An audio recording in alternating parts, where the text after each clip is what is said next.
So welcome once again. By the time others join, a very quick recollect of what we discussed in the last session and any questions or feedback or any points that you wish to bring about.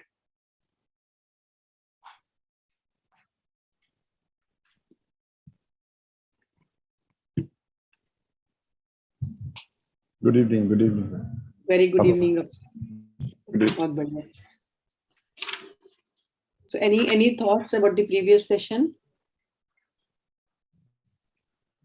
The concept of ABC was very good. Concept of? ABC. Can you elaborate? ABC. ABC. Okay, you like that ABC. Yeah. It simplifies your task. It tells you how much you have to really pay attention to what. Absolutely. I think that's a good thing. So how many of you like design thinking as a tool? You liked it. I'm sure many of you may be already using it. Maybe not exactly in this terminology, but you may already be using it. But this is a very structured way of creating, ideas and then testing those ideas. That's why, and a lot of programs going on design thinking. I would recommend, all of you to consider it, doing this program. So from this session onwards, we are going to be, it's going to be all action paired program because we are going to do a lot of role plays, lot of, real life situations we are going to take, which we are going to discuss for various reasons. And the topic of discussion that we have today is managing and resolving complaints. I would say it's an incomplete topic because whenever a person comes with a complaint, they actually come with a complaint and a request. So usually they'll have something to say, oh, I didn't get this, so I request you to arrange. That's kind of a half kind of a thing, but it's usually they come up with their complaint and a request, and then being there, you could be a frontline worker, or you could be the floor manager, care coordinator, or you could be the head of the organization. And it becomes very, very, pertinent to see how we handle that situation. So 2 examples that I want to share with you of, first of all, poor management of this situation and how that landed the doctor and the hospital in trouble. I think I must share that so that we understand the importance of handling these things, very, very carefully. So this is a real life case, almost like, say, 10, 12 years ago. Somebody very well known to me, she's a gynecologist. So she had a normal delivery in her nursing home, and this lady was, given episiotomy. After 3-4 days, she was discharged. Mr. Mohan, if you're not well, you can have your camera off. If I just get up and show you all how I am sitting, of course, this you all have seen 100 times. I'll just get up and show you by state. This is what I'm wearing and sitting, because I've developed a very severe low backache and I'm not able to sit. But I don't know, the passion for you, motivates you. But in case if you're not, thank you. Thank you for your concern. I just finished the session of yoga exercises, so I'm feeling better. So good. So I have really learned this now. I will try my best to stay on.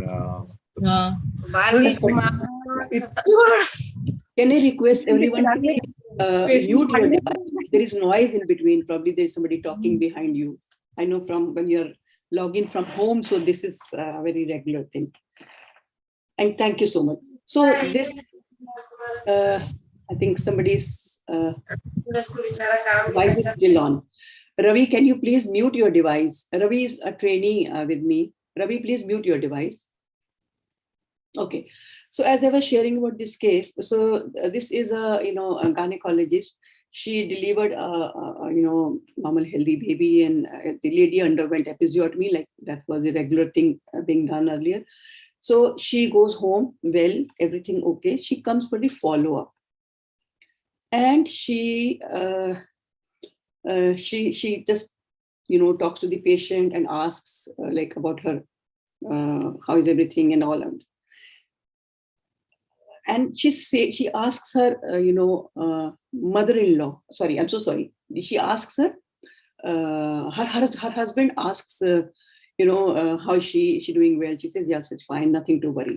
So meanwhile, the doctor, she asks her sister nurse, sister, dressing kar do. Episode mein thi, so she said ki chalo clean kar do, and so that and you can also examine the wound.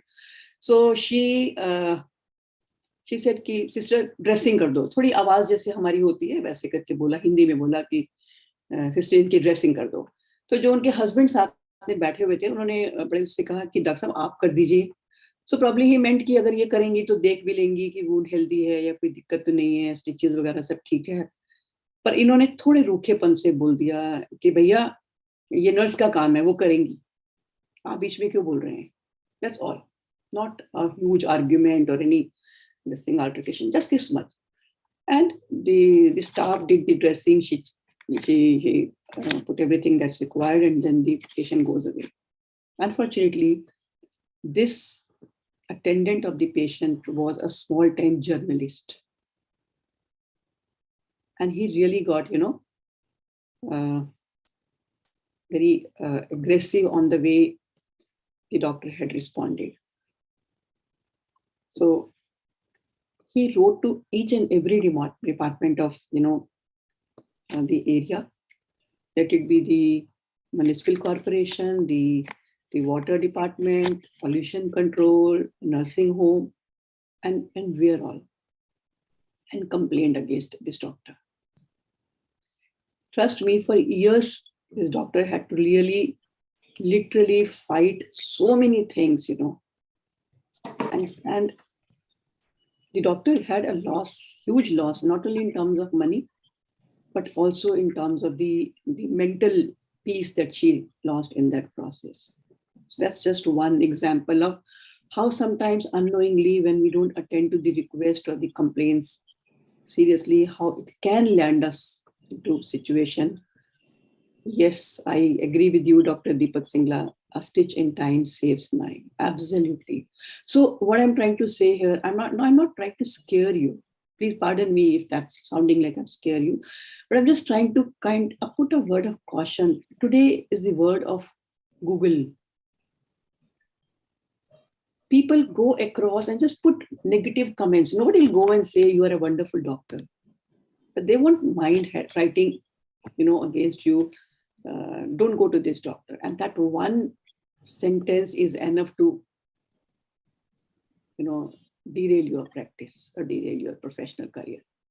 That's one example I thought I must share with all of you. And the second example, again, that's a real life example of what happened in one of the hospitals. So this young boy, who was going to distribute his sister's wedding card. I think I shared this with you in the last session. Did I?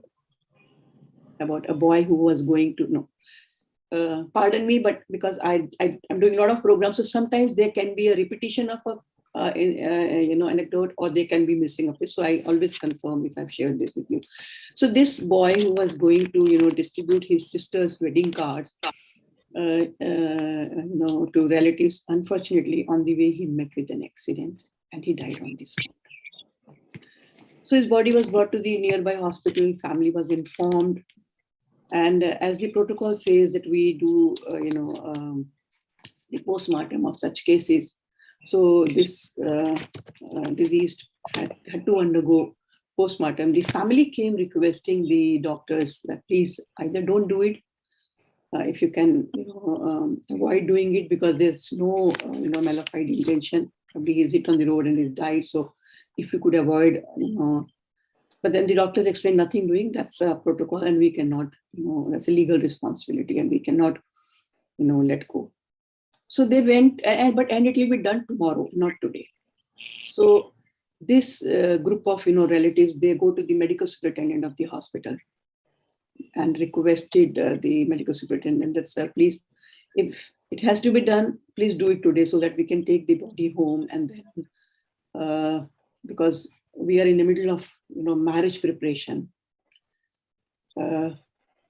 And yes, I completely understand Dr. Deepak is saying that doctors cannot decide. It's the police responsibility. Yes, and it's our responsibility.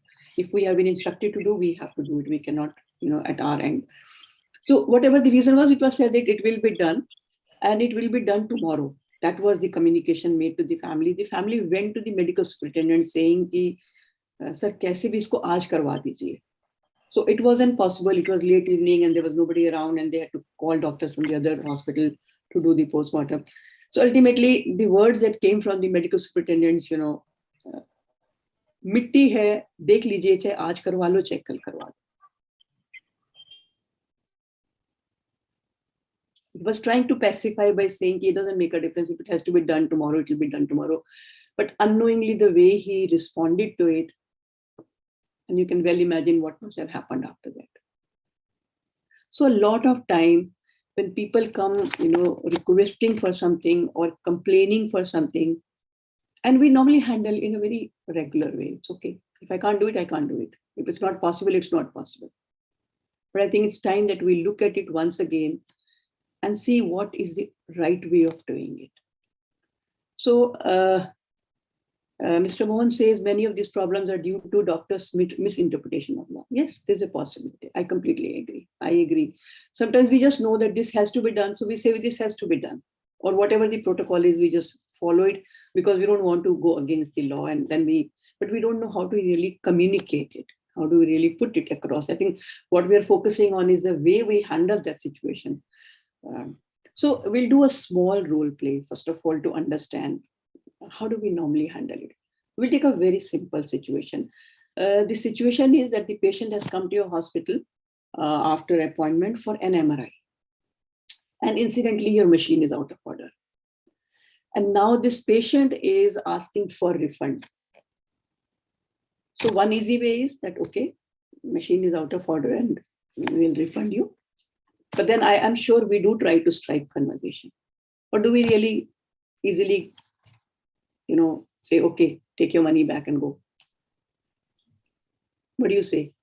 Yeah, just say the patient that the machine is out of order and you can take the money back. And if you want, you can come again and pay again.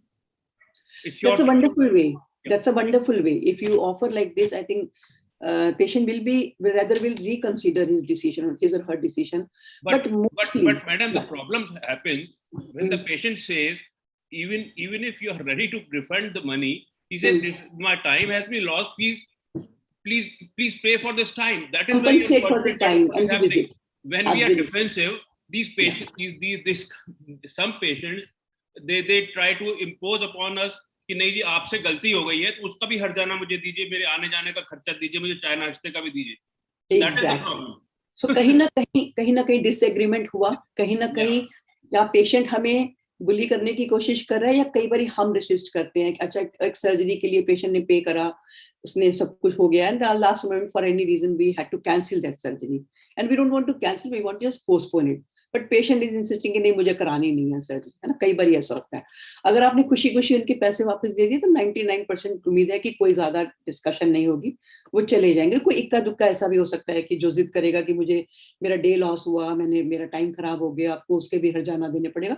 पर वो cases अभी उतने नहीं हुए, वो और आने वाले टाइम में बहुत सारे होंगे, बट वो थोड़े रेयर केसेस हैं. Normally they are happy if return the money, but at the same time we don't want to lose the patient because अगर हमारे मशीन में कुछ खराबी हो गई या कुछ प्रॉब्लम आ गई तो we always want to talk to the patient and explain if they can come again or if we can do something.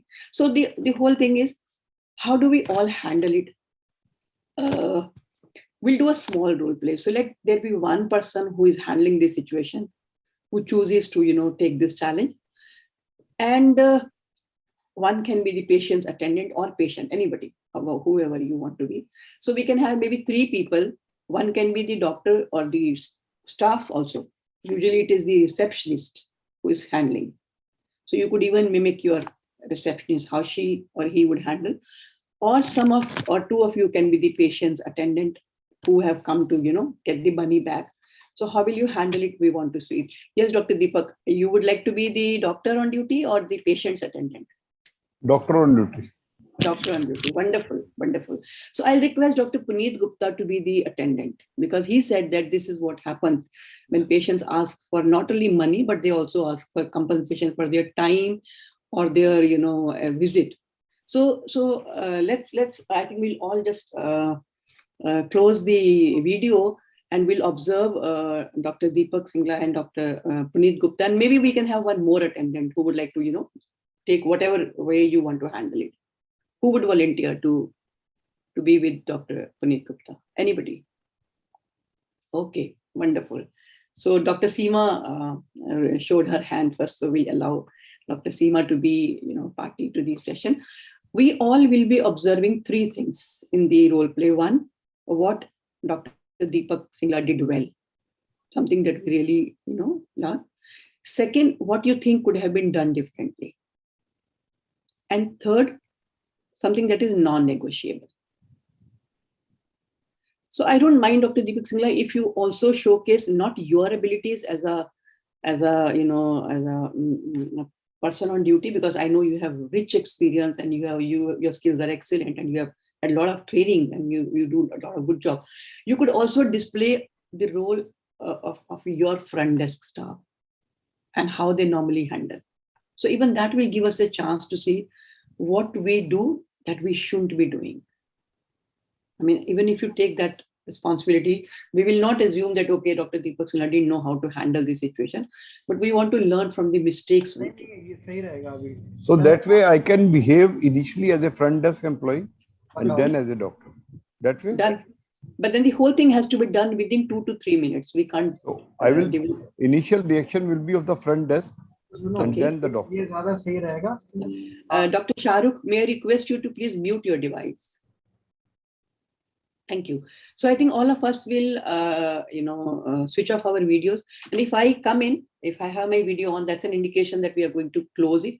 And, and then we carry on with the discussion. So opening statement comes from Dr. Puneet. He kind of starts the conversation. Yeah, he's come to you. You are on front desk, and he's in after like almost 2 hours of travel. He has reached here, and after coming here, he went to the MRI section, and he was told, "Sorry, machine is out of order." So he's come to the billing section, or maybe to the front desk, wherever you think you will normally handle. And then he says that, give me money, and whatever like he wants to say, he'll talk to you, and then let's see how you handle it. And that's good that you will handle it in 2 different ways, so we'll get to learn more. Thank you. So Mr. Mehdi, if I may request you to switch off your video, that will be really nice. Yeah, I have come here to break. I have brought my wife here for an brain head MRI, but I have been told that your MRI is not working. I took an appointment for this MRI at 9 o'clock. I have reached here on time, but nobody informed me that the machine is not working. My wife's condition is very serious. What should I do now? Sir, first of all, I'm sorry, the machine has gone off just now, and I understand that you have come from a long distance, but you understand that no hospital has got a standby MRI. This is our only MRI which we have got, and give me some time. This is a very serious issue. I mean, my wife's condition is serious. I took an appointment, and you are saying the machine is that you should have alternative arrangements also. Well, give me some time. I can talk to my doctor. But in any case, MRI is not going to resolve the seriousness. It will only tell us the diagnosis. So in case your wife is very serious, when we make the diagnosis, only then we can treat the patient. If the diagnosis is delayed, the treatment will be delayed. You are saying that the treatment can be delayed with this. This is not the way, the thing should run. I understand, sir, but if I am listening to you, at least you should also have the patience to listen to me. See, I am trying to help you out. And if you keep on dictating terms like this, then you can do whatever you want to do. I can only help. See, I am a patient. I am suffering. I just want, I came here for the help. Sir, I am also telling you, you are the 10th patient whom I am explaining. Suddenly the MRI machine, which cost us 8 crore rupees, has gone off. We have already called the machine engineers. Even the best of the airplanes also sometimes have engine failures. So we can't do anything about it. We are trying to help you out. I am asking you Give me some time. I will go to the doctor and who will explain you everything. Is it wrong? No, you are right. But what should I do now? Okay. So I am taking you to the doctor. Okay. Hello. Yeah. My friend has told me just now that your wife is sick. First of all, I extend my apologies Dr. for all the Deepak. inconvenience. Now I am behaving as a Dr. doctor. Deepak Singla, hold on. Yeah. That was a wonderful way that you did, like a person on the front desk staff. I think I would like to first understand from my observers, what did they observe? Because I know once they will see the better version, it will be very different. But let us first understand from your this short display of dialogue that you did. Can I request everybody to come in?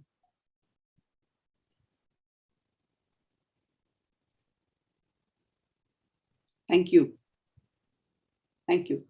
So if I may request everyone to write in the chat box, what do you think Dr. Deepak Singla as a receptionist did well? He was playing a role of the front desk staff. So what do you think he did well?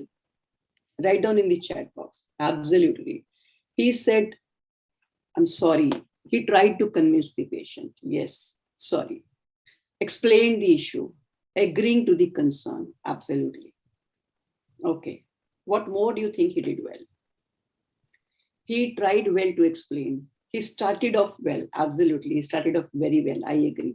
He showed apology. He tried convincing. Absolutely. I agree. Anything else? He was ready to show options. Okay. Receptionist did his best. Okay. I think I would partly agree with you. Gently tried to handle.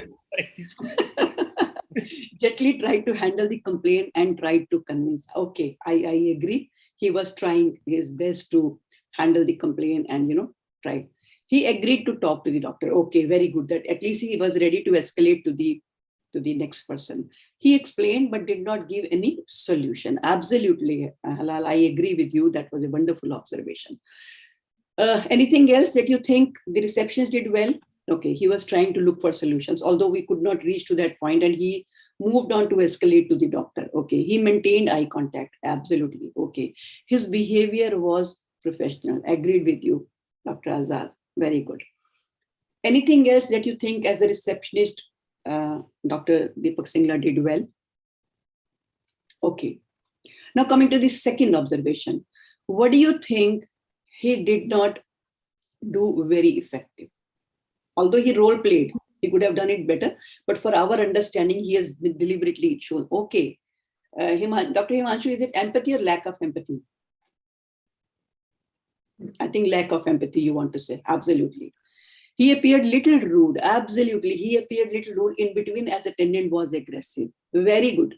A bit arrogance. Absolutely. I agree with you, Dr. Monga. Lack of empathy. Yes, Dr. Himanshu. Mr. Mohan says, I think he said, do what you want to do. It sounded like this yet at a point. Lost patience in between. Yes, Shahrukh, I agree with you. Told the patient to do what he wants. That means that's the right observation by both of them. Okay, Mr. Vijay says lack of empathy, saying that he is the 10th patient. Yes, very, very aptly picked up. Lost his cool in between. Absolutely, absolutely. Wonderful, excellent, excellent. Anything else that you think he did not do appropriate? Kindly allow me to speak. Would have been better instead of saying, listen to me. Yes. 8 crore machine. Yes. Sometimes when you talk about money, what have I to do with that money? They may say. Could have suggested alternative MRI center nearby. Absolutely. I think that's a wonderful idea. That's a solution you are running towards, Dr. Richa. I appreciate. So that means we really need to have these thoughts in mind. And how do we really, for that, we really need to have good relationship with people around us, our co-practitioners, so that actually, we can. Yes. The receptionist cannot by any stretch of imagination suggest nearby MRI centers, because the problem here is of the refund of the money. It is not the question from where will the extra money come. That power is not with the receptionist. Absolutely. I think you are dot on, and that's what is the major concern. Even if that was the case, even if I just didn't have to, giving refund is something we are not used to. We don't like to. Earlier, we used to say, nothing doing, no refund. Gaye aapke paise. Now we can't say this because we know the moment we'll say this, patient will become very aggressive and he can go to any level. So he did not escalate the matter at the appropriate stage. Either he should have been aware of how do I really handle it amicably. And when he realized there's a point that I need to now escalate it to higher ups, then how do I really escalate in the right manner? I think that is something, to be observed. So if I may share my observation, to start with, he said, I'm sorry, and I understand. So that was a real good feeling. I said, okay. He also said, give me a little time to find out how I can, help you. Again, that was a good, comment coming from him. Investigation hai, treatment nahi hai. So when we say something like this, it can be taken as a good word. It can hurt the person. Yeah, then came an answer from Dr. Puneet. Bhai, investigate karoge, tabhi to diagnose karoge, tabhi to treat karoge. अगर पहले MRI नहीं होगा तो diagnose कैसे होगा, treat कैसे होगा. But this coming from us can be little hurtful. Then have patience. Have patience to listen. So although a couple of you have already pointed out that when we want to say this, that sir, I have heard you, but if you please allow me to tell what I want to say, I think that will be better. Then we'll have a dialogue where we can find a solution. And then do not dictate your terms. So these are all, underlying aggression that's popping up now. That frustration, that irritability, that intolerance now, I can't handle it more. That irritability was coming out. So do not dictate your terms, have patience. You are 10th patients to whom I am explaining. So these are all, outcome of inner frustration. And one more thing, although it could have been most likely deliberately enacted by Dr. Singhal, because I know him personally very well, tone of voice. His tone of voice was rude, authoritative, intimidating. And 38% of the communication happens through your tone of voice. The same words, if they had been said with a different tone of voice, it would have had altogether a different impact, a different communication. So for example, you are 10th patient, and if I say, sir, I'm really sorry. I know today has been a bad day. I know almost like 8-10 patients have gone back without getting the MRI done. I feel so sorry for all of you. But then sometimes things are not in our control. I've said the same thing. You can see the tone of voice, and you can also say that I feel sorry, I'm feeling bad for you. So they feel, okay, at least you're feeling bad for what has happened to me. Again, have patience to listen. Sir, I can see you're very upset and I'm listening to you. But if you will allow me to tell my side of things, probably we'll understand each other's perspective better. Can I request you to listen to me? So same thing has to be said, but it has to be rightly worded. So if you remember the activity we did, words have just 7% of communication, but words have a lot of power.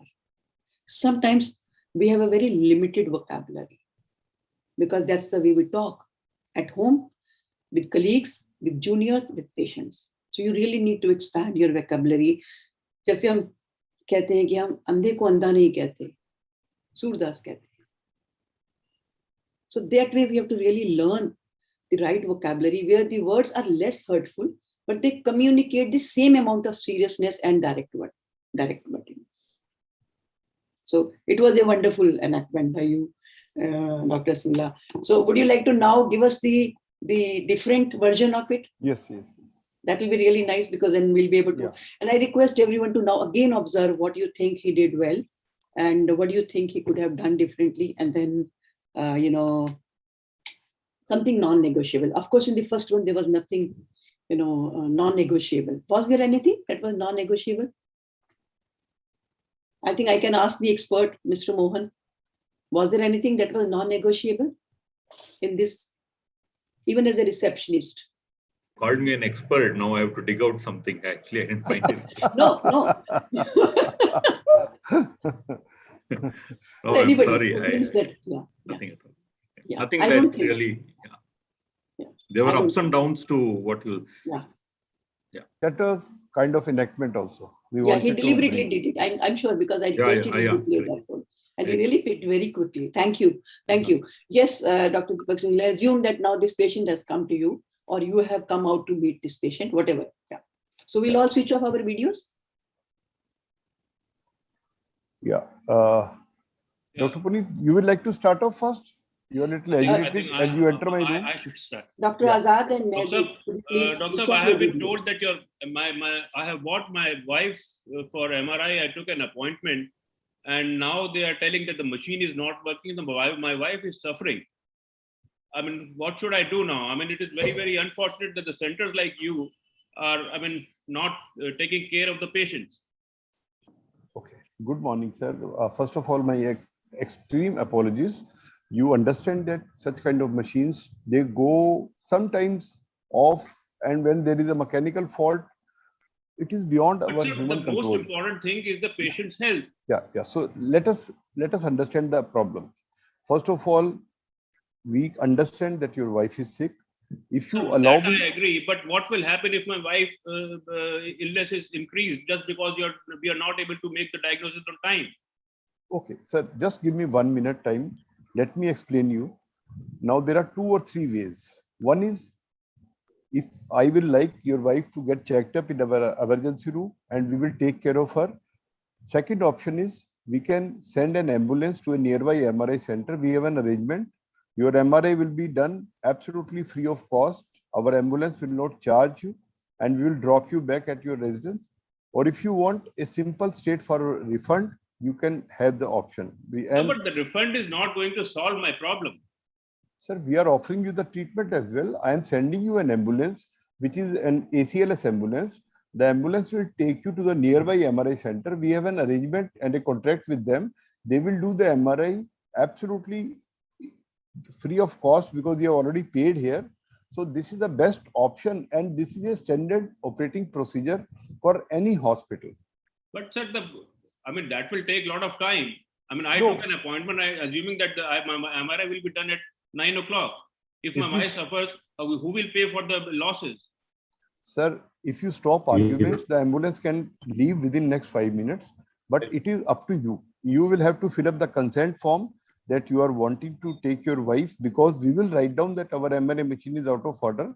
We will be sending a doctor along with the machine. The ambulance is fully equipped and MRI will be done. The ambulance will drop you back at home and you can come and collect the report after 1 hour. That is the best I can do under the circumstances, or you can take the refund. Okay, I can't argue more. Thank you. And that is the real time. So much. Thank you so much. This is what we do in the hospital also.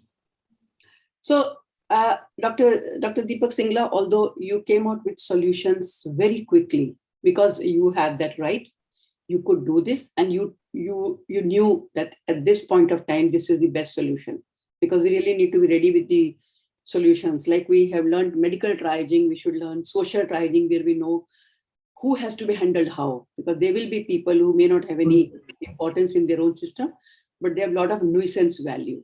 So we really have to sense that and take a stand, I think. But although I really, really respect the way you handled it, I absolutely, I want first the group to tell, what do you think Dr. Singla did well? Write in the chat box, please. I'm really sorry I'm not allowing you to speak, because I want more answers when you give in writing. So he did well. Okay, let us do what I'll do as a doctor. Okay. Offered options. He gave a solution. Wonderful. Dr. Chatwal wants to say something, I think. He was courteous. Dr. Chatwal, give me a second, I'll come to you. He showed concern. He was courteous. He gave a solution. He provided all sorts of solutions. Showed empathy, offered options. Absolutely, Mr. Vijay, I agree with you. Anything else you think he did effectively? Okay, so Dr. Chatwal wants to say something. Please go ahead, sir. Go ahead. Yeah.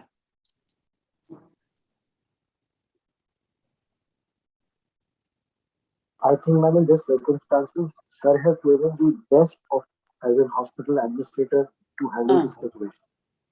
Sir आपकी आवाज बहुत कम आ रही है चिटवाल sir, आपकी आवाज बहुत कम आ रही है, कैसे करें? Am I audible, ma'am? Am I audible now? थोड़ा बेटर है. हाँ.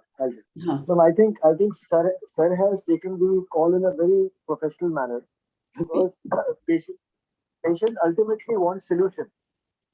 And sir has given him both the solutions in a very professional manner, that I can get your MRI time to the nearest center. We can pick you and drop, and it can be ACLS ambulance, because ultimately the patient wants services. And there are very few patients who will go into the argument if they are not allowed to get any services or parallel things. I think sir has handled, even I would have done the same thing. Absolutely, I completely agree with you, and I would. That's what I said. Dr. Singla came out with he knew that this patient is going to create ruckus. I better not waste my time. Let me give a solution and let me work on it. And Mehdi says take responsibility to do the MRI in another center free of cost. That means it was good. Okay, Dr. Himanshu asks a good question. What is the SOP of the hospital in such situation? So that means if we had an SOP, even the front desk staff knew that this patient is going to create ruckus and he or she has to be referred to the medical superintendent so that we can deal with him and not create more scene here on the front desk. Absolutely, I agree with you, Dr. Himanshu. Dr. Venkatesh Sage was empathetic and tried offering genuine options quite honestly. Absolutely. Dr. Praveen Monga says soft but firm. Yes. Just in that the time required to reach the hospital was not given. That is Dr. Seema's observation. I understand it was extempore, so naturally, I mean, having everything on mind, it's not possible, and it was not something that he had researched or he had researched. But I think it was a wonderful act. One point I want to add here for everybody's understanding. Instead of giving option, just ask one question. What do you want?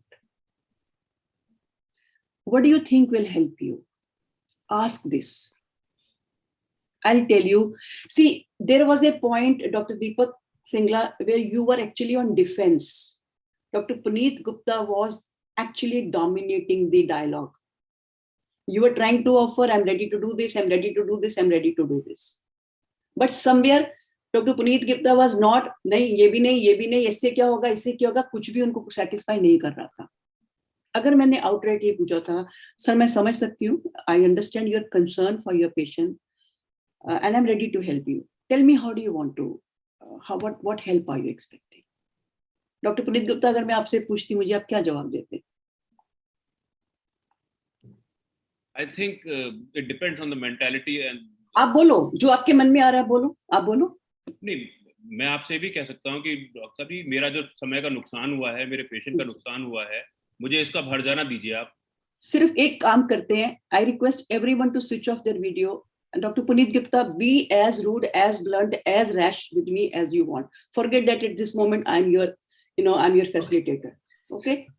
तो जो जिस तरह के cases आपको रोज दिन रात मिलते हैं, आप समझिए कि आप मेरे पास आए हैं या मैं आपके पास उठकर आई हूँ. सर, मुझे पता लगा है कि आपकी वाइफ का MRI होना था और मशीन खराब हुई है, मुझे रिसेप्शनिस्ट ने बताया है, और आप उसको लेकर चिंतित हैं. बताइए मैं आपकी कैसे हेल्प कर सकती हूँ. मैं यहाँ पे 9 बजे का टाइम लेके आया था अपनी वाइफ को. She is very sick. उन्होंने मेरे को टाइम दिया 9 बजे का.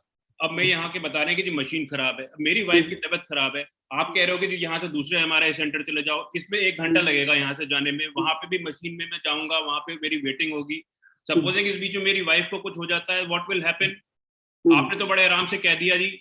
अब ये देखिए 10 पेशेंट आपने और बैठा रखे हैं. आप बताइए आपका क्या हुआ साहब? आपको भी वहां पे बैठा रखा है, आपको भी मना कर दिया, आपको भी मना कर दिया जी.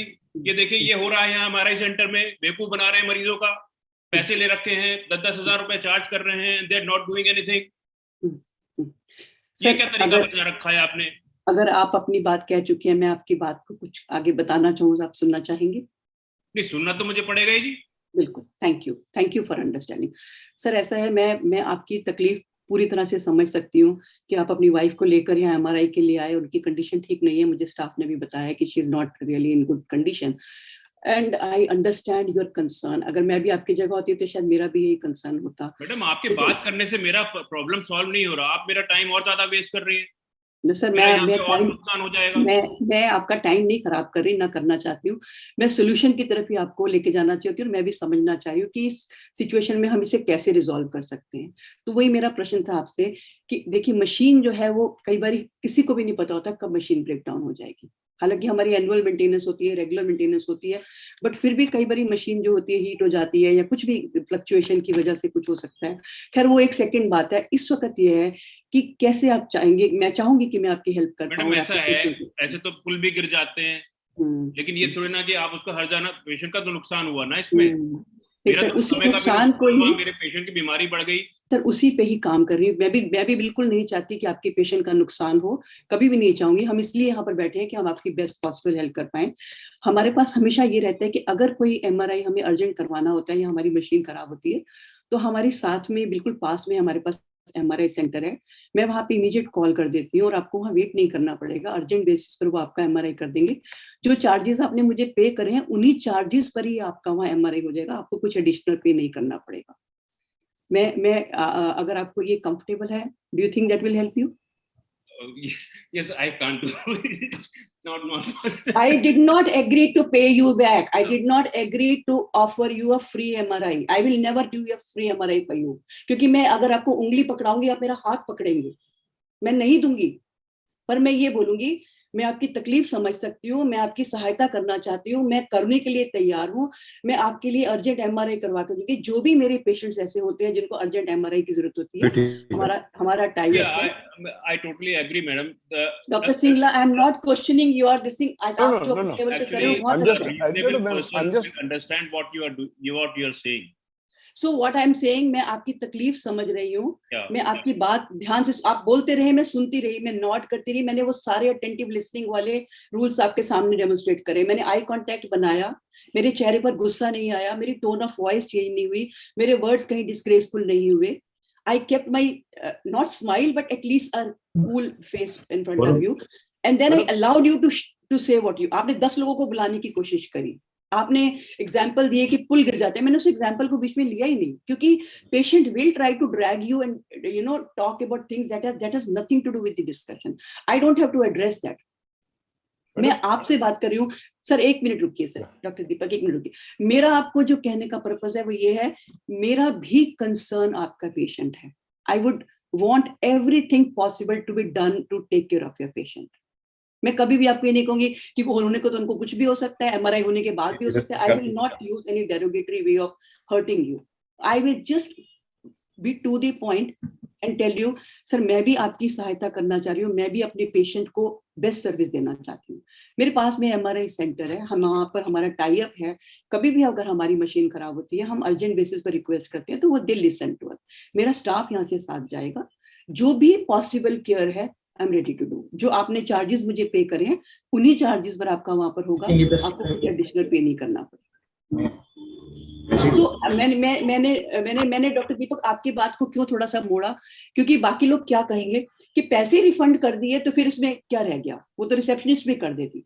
मुझे यही था कि I am not asking you to bow down on that. जब वो हमें कहते हैं मेरा बिल 0 कर दो, मेरा पिछला काम अगर ठीक है, मेरी रेपो बिल्डिंग ठीक है, मेरा काम करने का तरीका ठीक है, मेरी डॉक्यूमेंटेशन ठीक है, मेरी अपडेटिंग ठीक है, इस पॉइंट पर मैं I can take a call. Of course at the end हो सकता है I will take a doctor Himanshu can I request you to mute your device. बस ये एक एडिशनल पॉइंट था।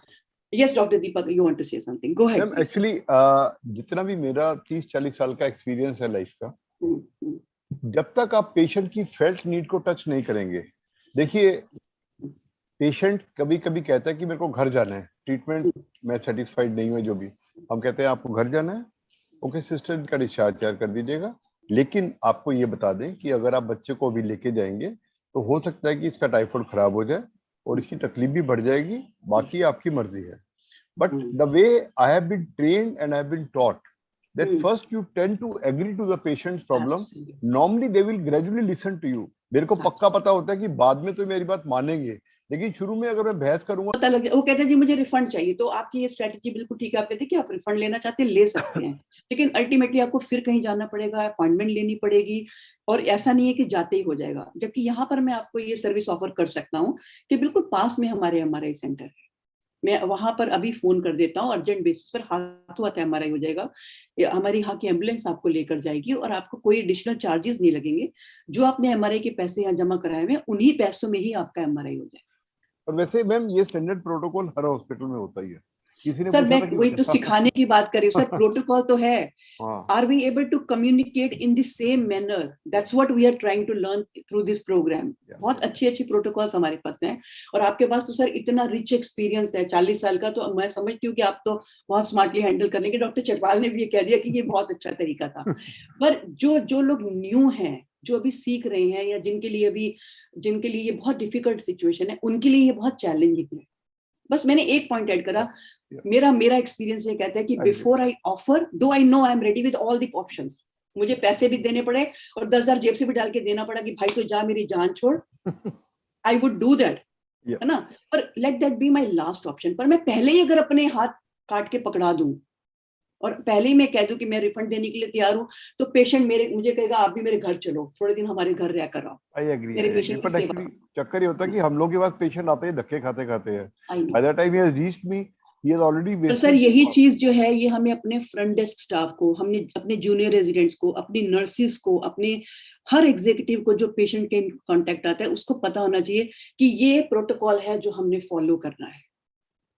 मैंने वो चाहे वो रिफंड नहीं दे सकती, लेकिन बोलना ऐसे है, टोन ऑफ वॉइस ये रखनी है, सुनना है, सामने वाले को कंफर्टेबल करना है, बिठाना है, बिठाकर बात करनी है, उसकी बात को पूरा सुनना है और ये एश्योर करवाना है कि I want to help you, I will help you. आधा गुस्सा सामने वाले का इस बात से शांत हो जाता है कि आपने मुझे इतना बोल दिया, let me see how I can help you. इतना, उतने में पेशेंट खुश हो जाता है, I want to help you.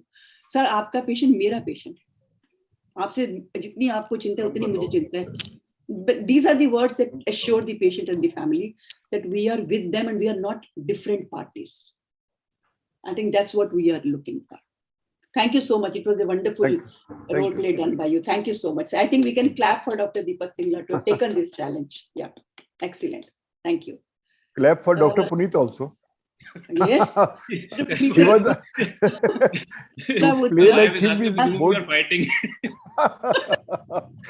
कुछ अच्छे इंटरेस्टिंग कमेंट आ रहे हैं। डॉक्टर पुनीत गुप्ता कह रहे हैं my wife in the next room is asking with whom are you fighting? Yes, and then by fee we meant he was already paid for the center. Doctor Puneet आपकी wife को tension तो नहीं होगी किससे लड़ रहे हो? Who is the other person in the life? I know.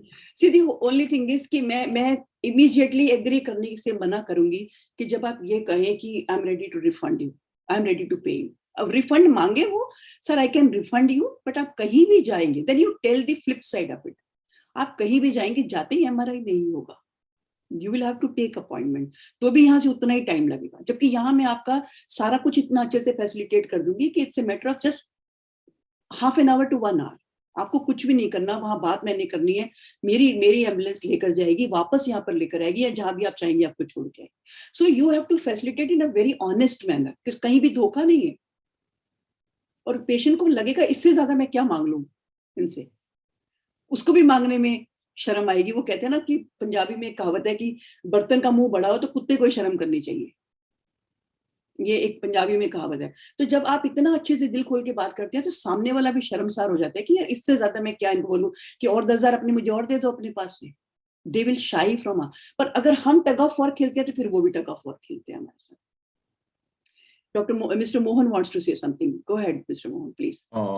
Thank you for allowing me to speak. There's a legal perspective to this. Do you want me to share this? Is it appropriate for me to put it on, because you're talking about communication, but I would like to tell you how the law sees it. Absolutely. I think that will be good insight for all of us. All right. Sure. See, unless the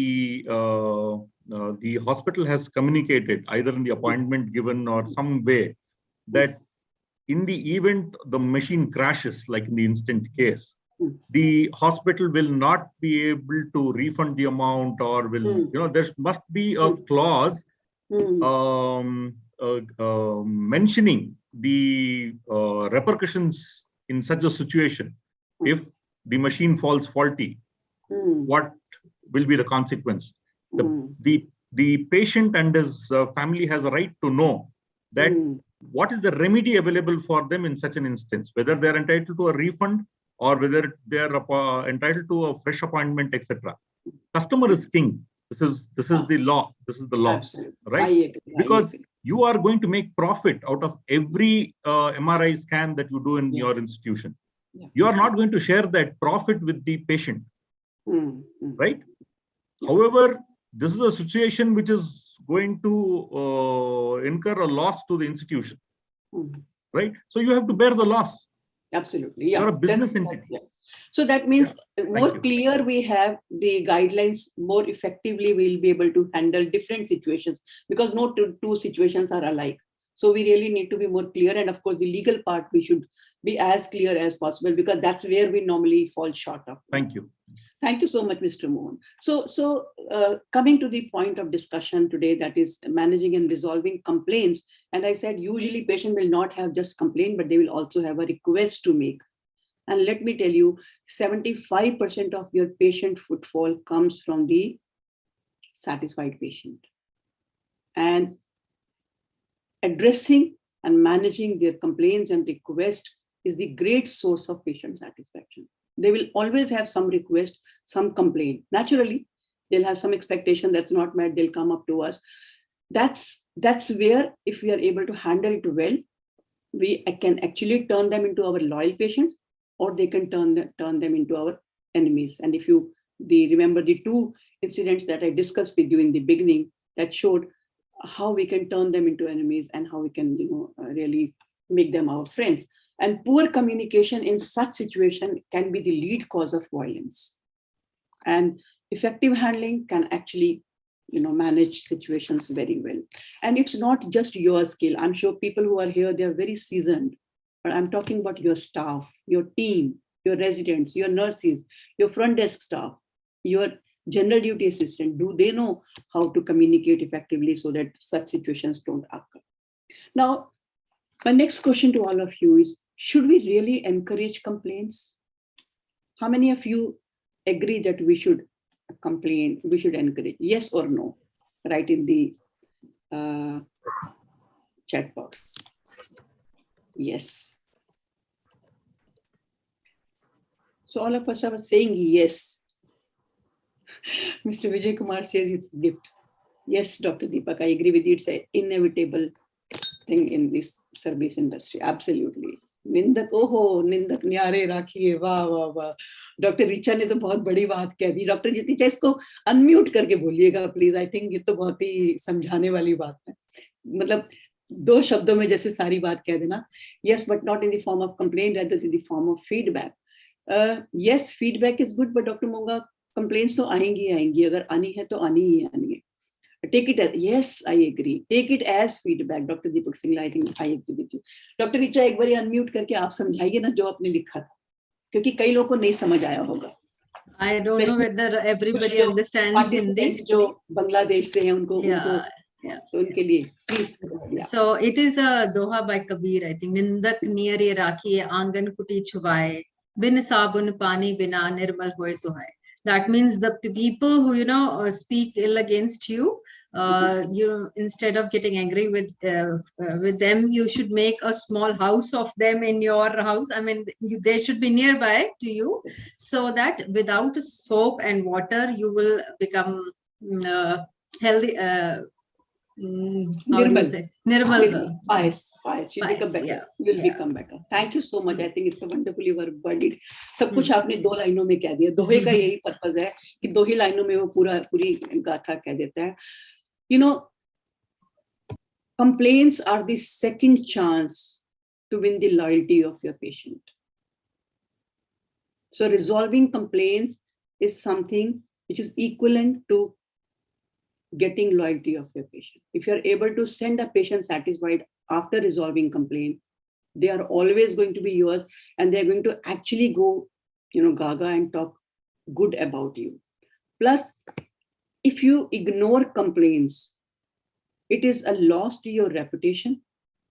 It can create situation like litigation. It can create situation like other legal problems, like I spoke to you about the first case, where people from all departments visited this doctor because of the complaint this gentleman had lodged against this doctor. And once you start addressing these complaints effectively, you will see your own confidence in handling difficult situations will increase. You will actually start feeling confident, okay, I could manage this, I could handle this. And dissatisfied patients not only would go and speak ill about you, they write poor reviews, which can damage the reputation. And today's patients do check reviews. Please remember, they do. I mean, I see my daughters buying something online. Before they buy any product, they will immediately go to the reviews and say, kitne reviews hain iske? Aur logon ne kya comment dale honge? If the number of comments are positive, they'll say, go ahead, even if it's a new brand. So even for healthcare, this is something that's going to happen. We don't have any control over it. So we have to be ready to, understand that resolving complaints is a part of our interaction. And more we become comfortable, better it will be. I think Dr. Puneet wants to say something. Then I think Mr. Vijay also wants to say something. Yes, Dr. Puneet, please go ahead. Yeah, actually, you can discuss and talk to patients who are reasonable, who are ready to understand you. But there are people who are not ready to understand you. They have no reasonability. How to identify these people and how to handle these people? एक reasonable आदमी को तो आप समझा सकते हो जो आपने मुझे समझाया, बट बहुत बार एक तबका ऐसा है पेशेंट का जो सिर्फ वहां पे रक्कस मचाने के लिए आता है, आप अपनी पूरी कोशिश के बावजूद भी। तो डॉक्टर पुनीत, ऐसा है कि आज का सेशन और अब से लेकर लास्ट सेशन तक we are going to talk a lot about adverse conditions where you have to actually have very sensitive communication, and one of that is aggressive patient party, uncooperative patients. इसको हम आगे लेने वाले हैं. So I would particularly request you to remember any one case which you have done, which you have dealt, and you felt that this fellow was absolutely nonsense.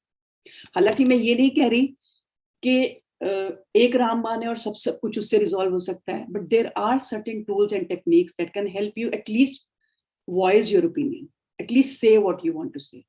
At the end, of course, we all weigh the loss and the the benefit and the loss, and then we make compromise, we agree, we pay from pocket and let that patient go. I am not saying ऐसा नहीं होता, ऐसा होता है, but that should not become a norm, or that should not become a reason for me to feel inconfident कि जो आता है मेरे सिर पे चढ़ जाता है, पैसे अपने तो ले जाता है, मेरे भी ले जाता है. That's going to really be a bad thing. But we will try. अगर मुझे ये समझ आ गया कि शुरू में मेरी रैपो बिल्डिंग अच्छी हो, मेरा काम करने का तरीका ट्रांसपेरेंट हो, पेशेंट को पूरा ट्रस्ट हो that I'm not being cheated, chances are this patient will have trust and respect for you and they will never misbehave with you. पर ऐसे फिर भी आते हैं. हर केस में हमें अलग तरह से डील करना पड़ेगा, but we'll do try to discuss some of the ways how we handle and how can we change our way of handling it. We'll definitely be talking about it. And you pick up one situation and we'll do a role play around it. We both will do the role play around it. Thank you. Thank you. Yes, Mr. Vijay, you want to say something? Go ahead, please.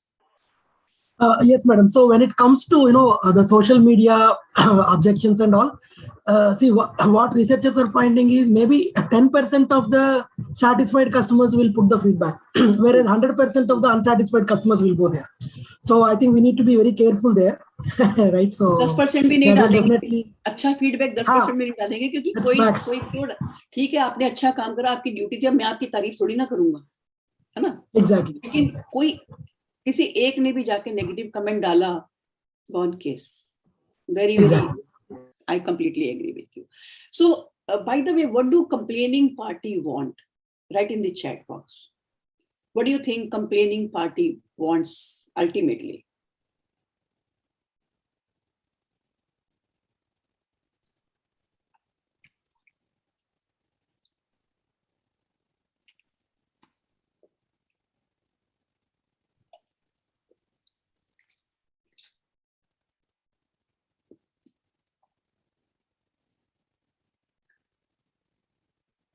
Very interesting answers coming.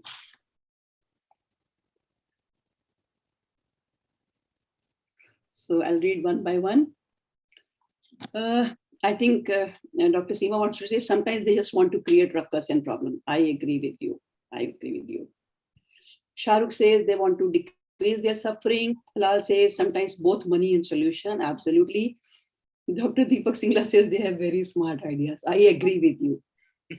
Only thing is we have to be smarter and smartest. That's the only solution. Mr. Mohan says he wants solution for his problem and also wants someone to listen to him. Absolutely. I think most of the people want solution to the problem. There will be a handful who wants to create ruckus. I agree with you, Dr. Seema and Dr. Puneet. Yes, they want to create a scene. They want to just take a revenge. Yes, some people want refund, or they want a discount, or they want something for free. कि चलो इसी बहाने मेरा एक काम free हो जाएगा. Yes, Dr. Monga, I agree. Some of them come with the inflated ego, who would try to dominate and malign your image or your reputation, and they want to show their power. I agree. There are people like this. Yes, Dr. Deepak Singla, I agree. Some of them want to vent their feelings. At times they want system to improve. Yes, they want things to be done in a more systematic manner. They want to be heard. Yes, Dr. Seema, I agree. Hear them and provide comfortable solution. Dr. Himanshu, I agree with your approach, and I know this is how you handle your patients and their family, and that's why you are coming out with this solution. Yes, Dr. Puneet, I agree. Some of them want their money. They want more money. They want even your money. Mr. Vijay says empathy. Yes. Better communication and better services. Yes, Dr. Vijay, I agree with you. Discount. Yes, they want discount. Compensation for poor service. Yes, or poor management. Yes, Dr. Hamid Ajad, I agree with you. They don't want that mistake to be done again, so that what corrective actions are you actually taking? And also, sometimes they are genuine and give feedback to improve. Yes. Mostly we get to know who are the real aggrieved patients and give extra time for their complaint solution. Yes, that's true. I think that's the approach we really need to take. Some small political goons want to show their dominance and try to act as if they are helping patients. Absolutely. So I'm reminded of one case. I was taking a session for the medical superintendents of the hospital. So I was just asking them to share their experience of something like this, where patient or others come and create ruckus, and how do you handle that? So one of them said that in my office, outside my office, there was kind of some commotion. I got really worried. I got up from my seat and went out to see what has happened and what is this noise about. So what he saw, it was a local politician wearing white pajama kurta, and he had gun in his hand. And that gun he put on the the security guard or the general duty assistant who was standing outside. He said, "Tu janta nahi hai mere ko main kaun hu?"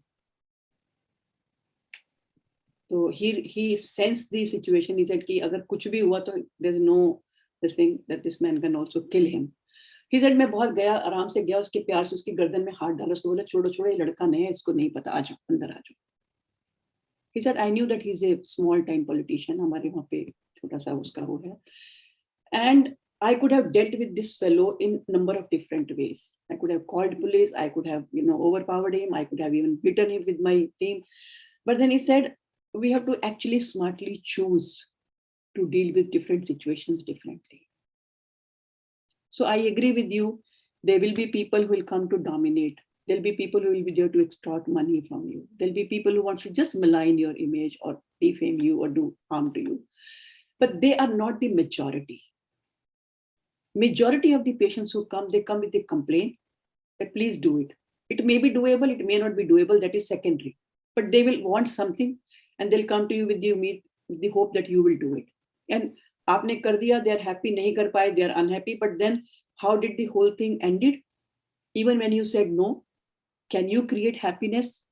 Even when you say no, that's something art I'm going to focus on. So जो पैसे के लिए कर रहे हैं उसके लिए शायद हमें मिस्टर मोहन गाइड करेंगे कि कैसे ऐसे लोगों को हैंडल करना है, because probably that's not I'm going to talk about. But majority लोगों को आप कैसे हैंडल करके satisfy करके भेज सकते हैं, that's the agenda of discussion that we are having now. So very rightly said by you, most of the patients want to be heard. They want to be taken seriously. They want to be treated with respect. They expect some immediate action or whatever assistance that we can provide them. If some harm has happened to them, they ask for compensation. That is something we don't like. But tell me honestly, when we go somewhere, have food, and the food is hopeless, hopeless, do you come back without, you come back paying and without saying anything?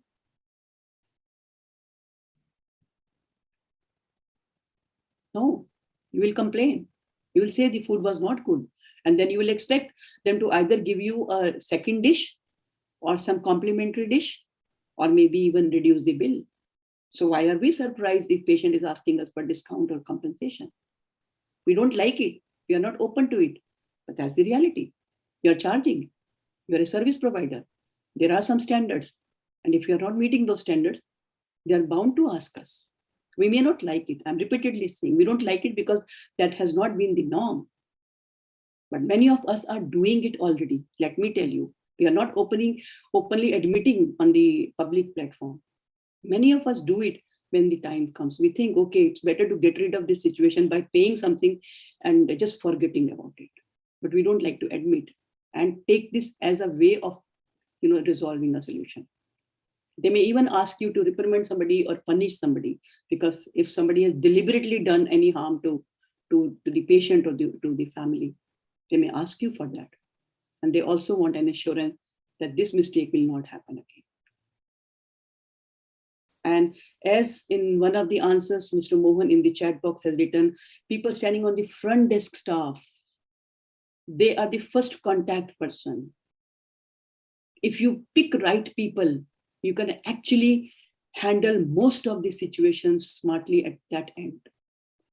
I remember one of the organization had hired my, services to improve their counseling services. Basically, they were providing, training programs, and they wanted more and more, students to enroll for the program. But the counselors that they had hired to speak to these students or their parents were very immature, very naive.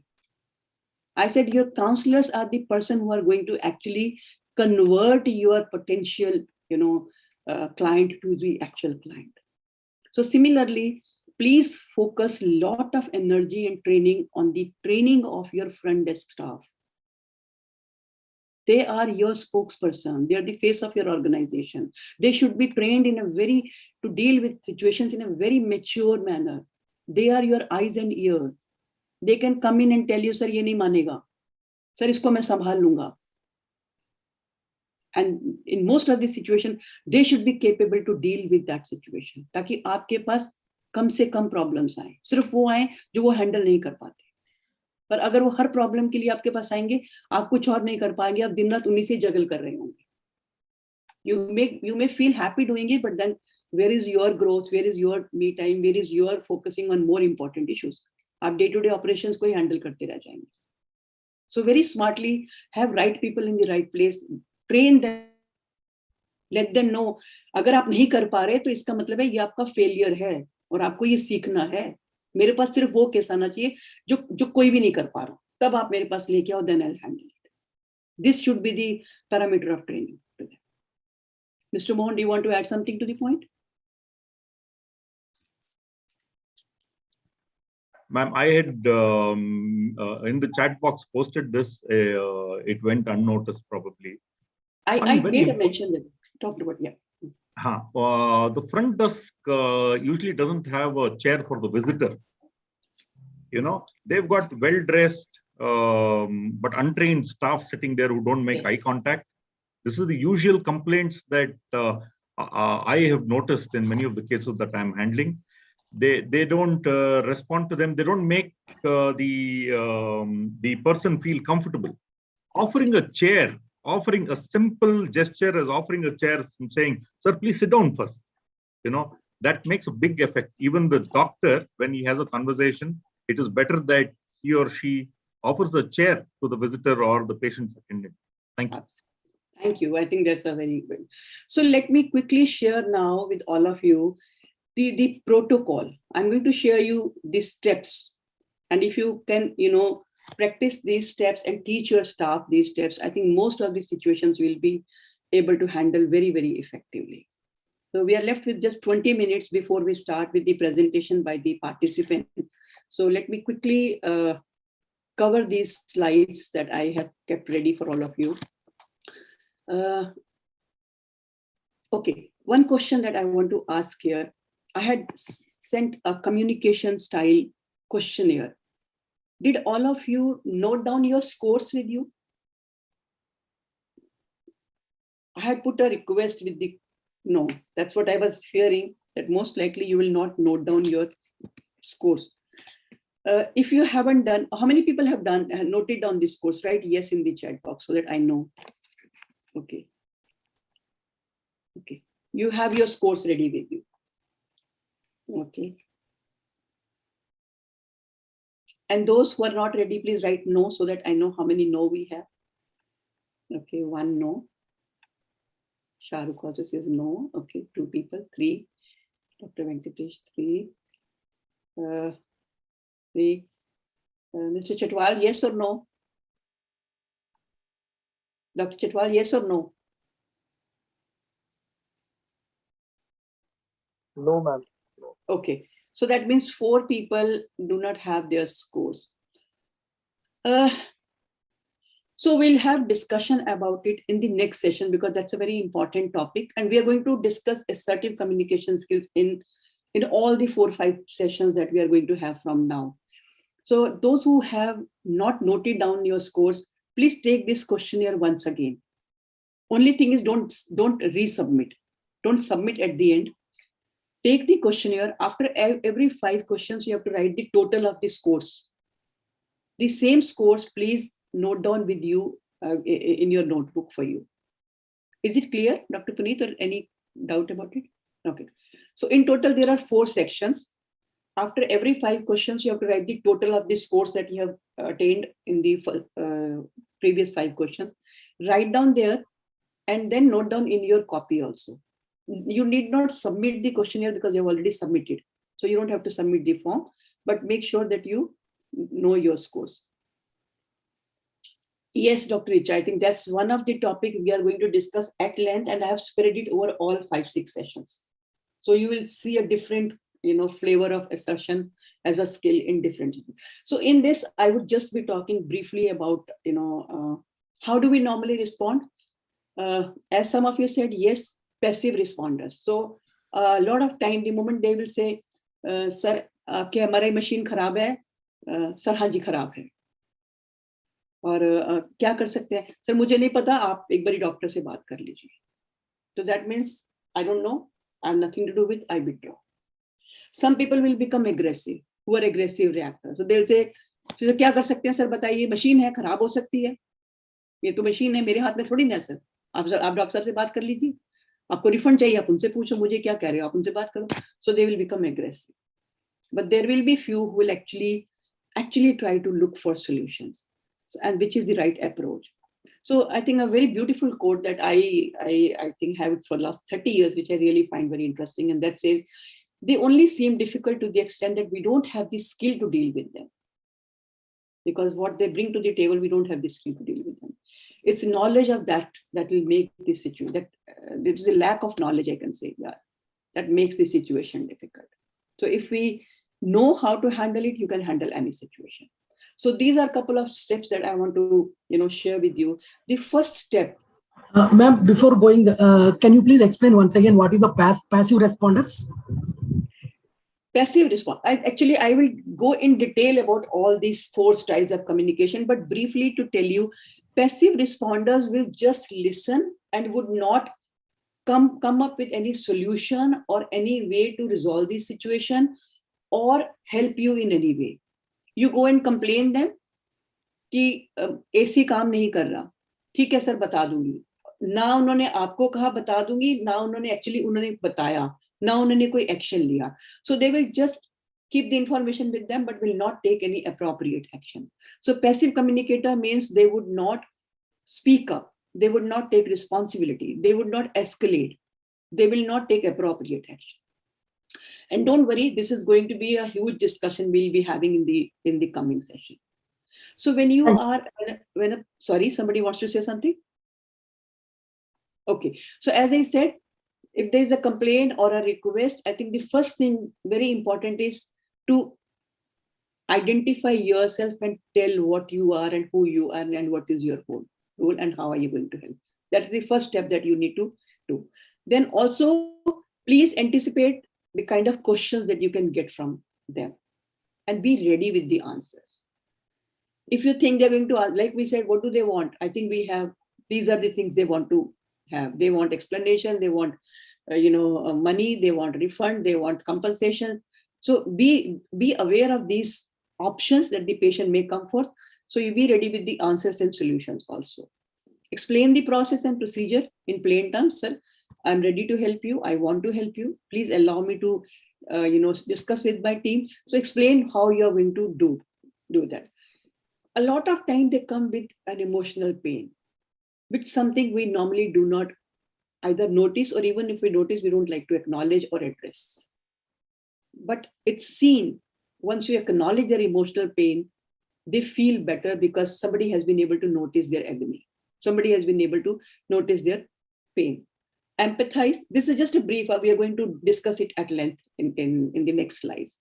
Empathize when you actually not only acknowledge, but also say, I can understand what must be happening to you. And then genuinely try to understand and address the concern. So this has to be the mental makeup when you start talking to the patient.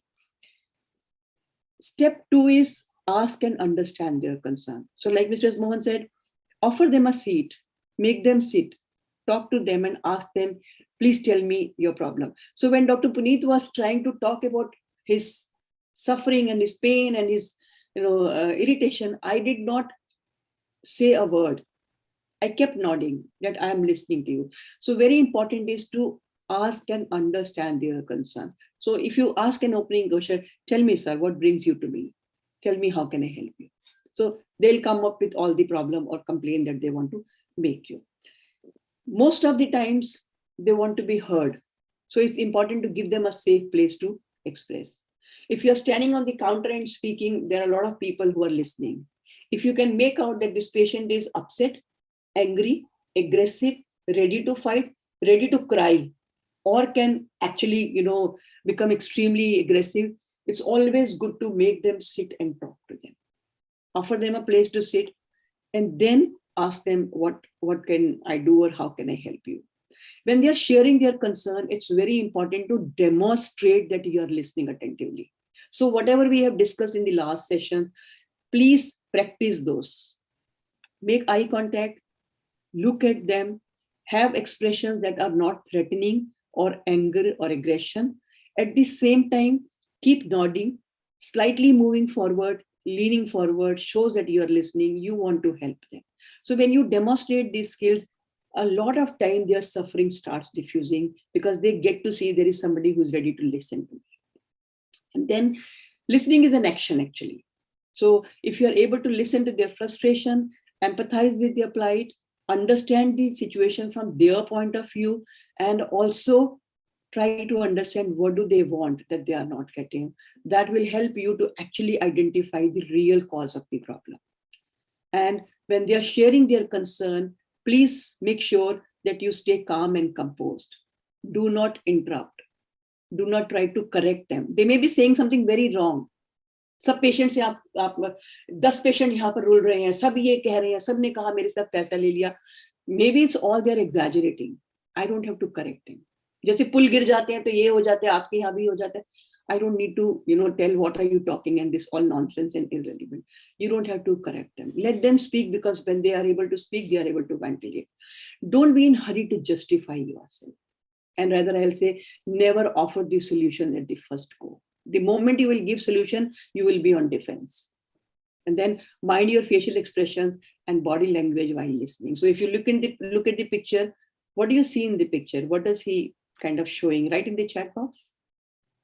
From the expressions, do you think he's listening?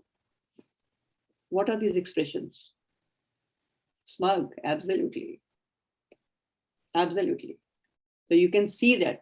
So if this is how I'm attending my patient, judgmental, absolutely, sarcastic, correct, very correct, very correct.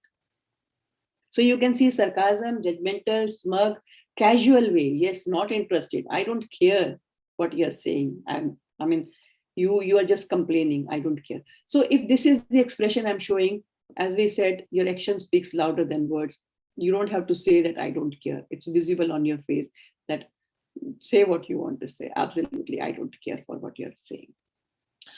So next step is empathize. So even when you say something like this, I can see you're very upset.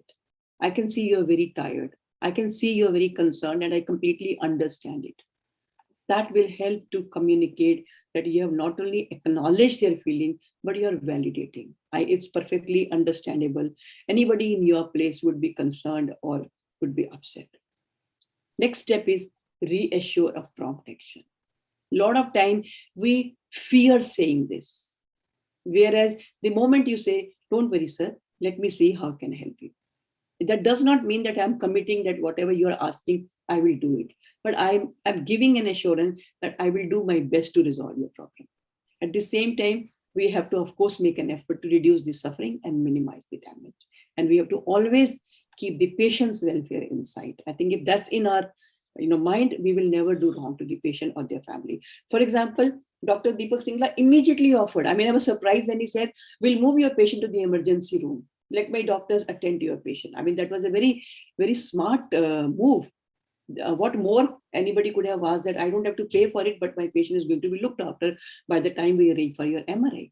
So if you keep the patient's welfare in sight, even the attendants also feel, oh, the doctor was really very considerate.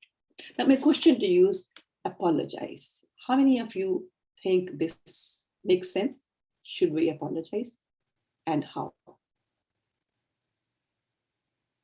Should we apologize? Yes or no? How many of you say yes? Show your thumb. Dr. Chatwal says yes. Wonderful. Very good. A lot of you are saying yes. Dr. Monga, yes or no? Dr. Praveen Monga, yes or no?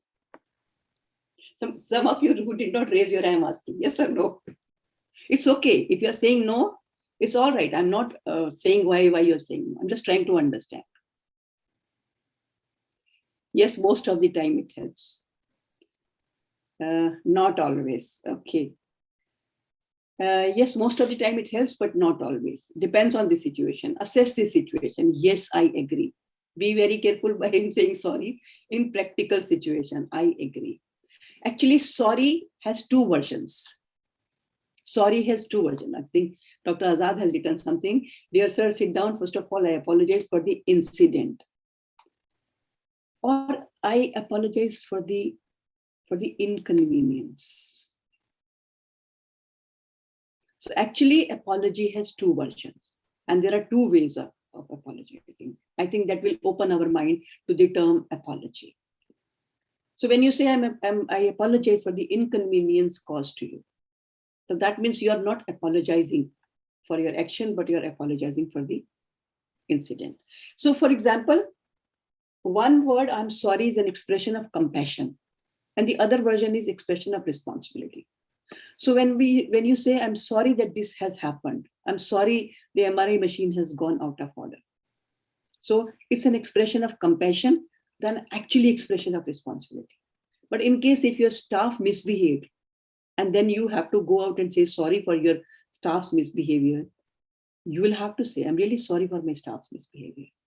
Or for example, when we will discuss disclosure of medical error, that means some harm has been done by us to the patient. And there, if you say, I'm not sorry for it and I don't take the responsibility, how would you come out of it? Actually, sorry helps. In first place, if it is expression of compassion, I think it's always appropriate.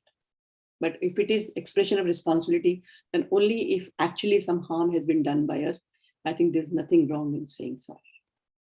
A lot of time we apologize, but we don't apologize. And that's why the apology fails. For example, when you say, if what you are saying is true, then I think I should be sorry for what has happened to you. So whenever you're using if and but, it's not an apology.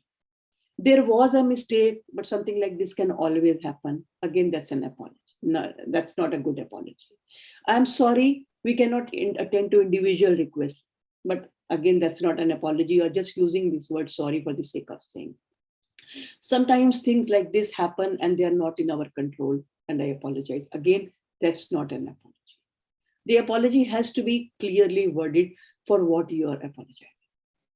Now coming to explore alternatives. So once you have apologized, you have heard to the patient, you have empathized, you have listened to everything, you have asked, it's very important to check what does the patient want. I would always say that will give you an idea what is on the patient's mind. What are they expecting? I'm not saying if you allow them to speak or what they want, you will be giving them, but rather you will have an idea what exactly are they looking for. Then sincerely try to resolve the issue and address their concerns. So whatever you can do, even going an extra mile to save a situation, I would say go ahead. It will save you a lot of energy, time, and efforts. Focus on the solution rather than the patient's behavior. A lot of time they may be rude, they may be misbehaved, anxious. Don't care to address that, rather than look at the solution and focus on the solution. Most likely they would be okay when you start working on the solution. And avoid being defensive, because the moment you will be on defense, chances are they are going to exploit you. So while exploring alternatives, explore alternatives with an open mind. I think that is something I would like to really, really work on. So I'm showing you a slide. Please put these 9 dots in your notebook. And if you have done it, please don't speak, just keep quiet. Write these 9 dots in your notebook.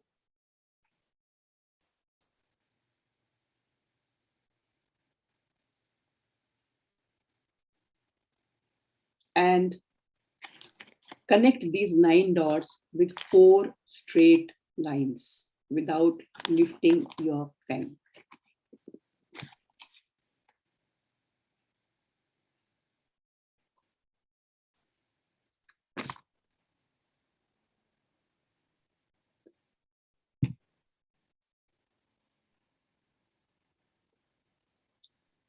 तो sir ने करा हुआ है पहले? जिसने करा हुआ है वो शांत रहे, ठीक है?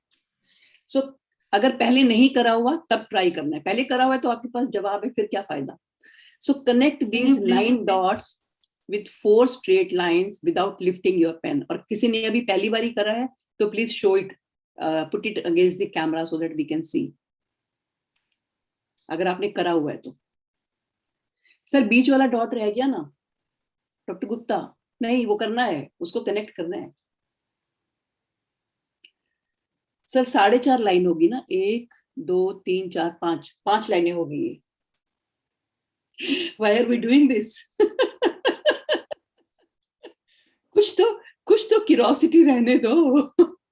I can't be doing this to waste anybody's time, doctor Sheetal. कभी कभी फन वे में भी बहुत कुछ सीखने को मिलता है। 1 2 3 4 5 लाइनें हो गई doctor Sheetal.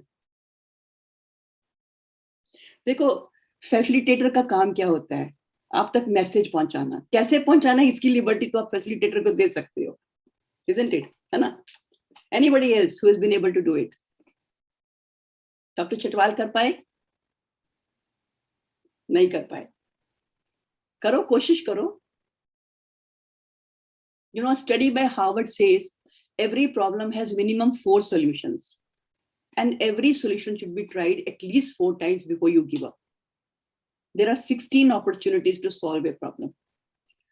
I give you another 30 seconds to try your hands. Anybody who could do. Meanwhile, मैं fan on कर देती हूँ. It's very hot here. Yeah.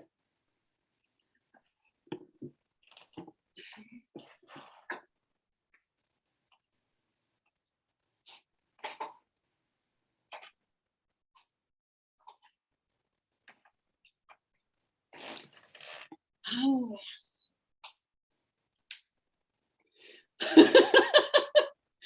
Dr. Puneet, straight lines.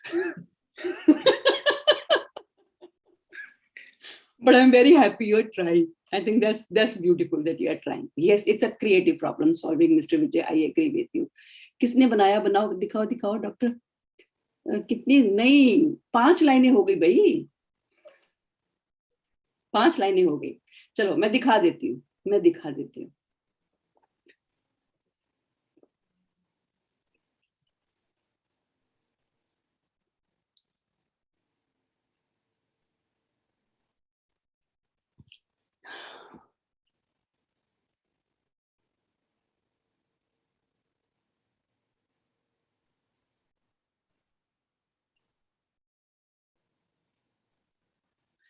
Four straight lines without lifting your pen.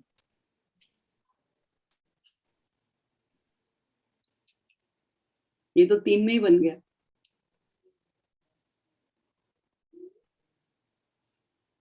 The whole concept of this activity was to help you understand.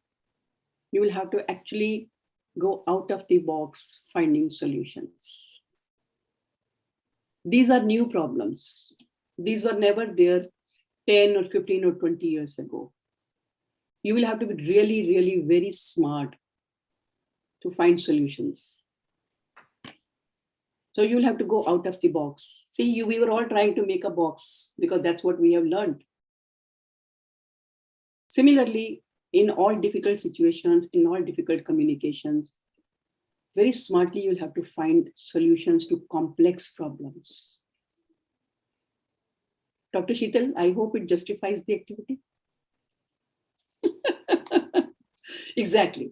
So I thought I'll bring it here to help you all see that very smartly we have to learn to go out of the box and see how we can resolve a solution. So when you are exploring alternatives, keep the larger interest in the mind. There is no, if you are looking at the behavior, if you're looking at the language, if you're looking at the ego, if you're looking at, then it's a very narrow way of handling a situation. Be mindful of the consequences.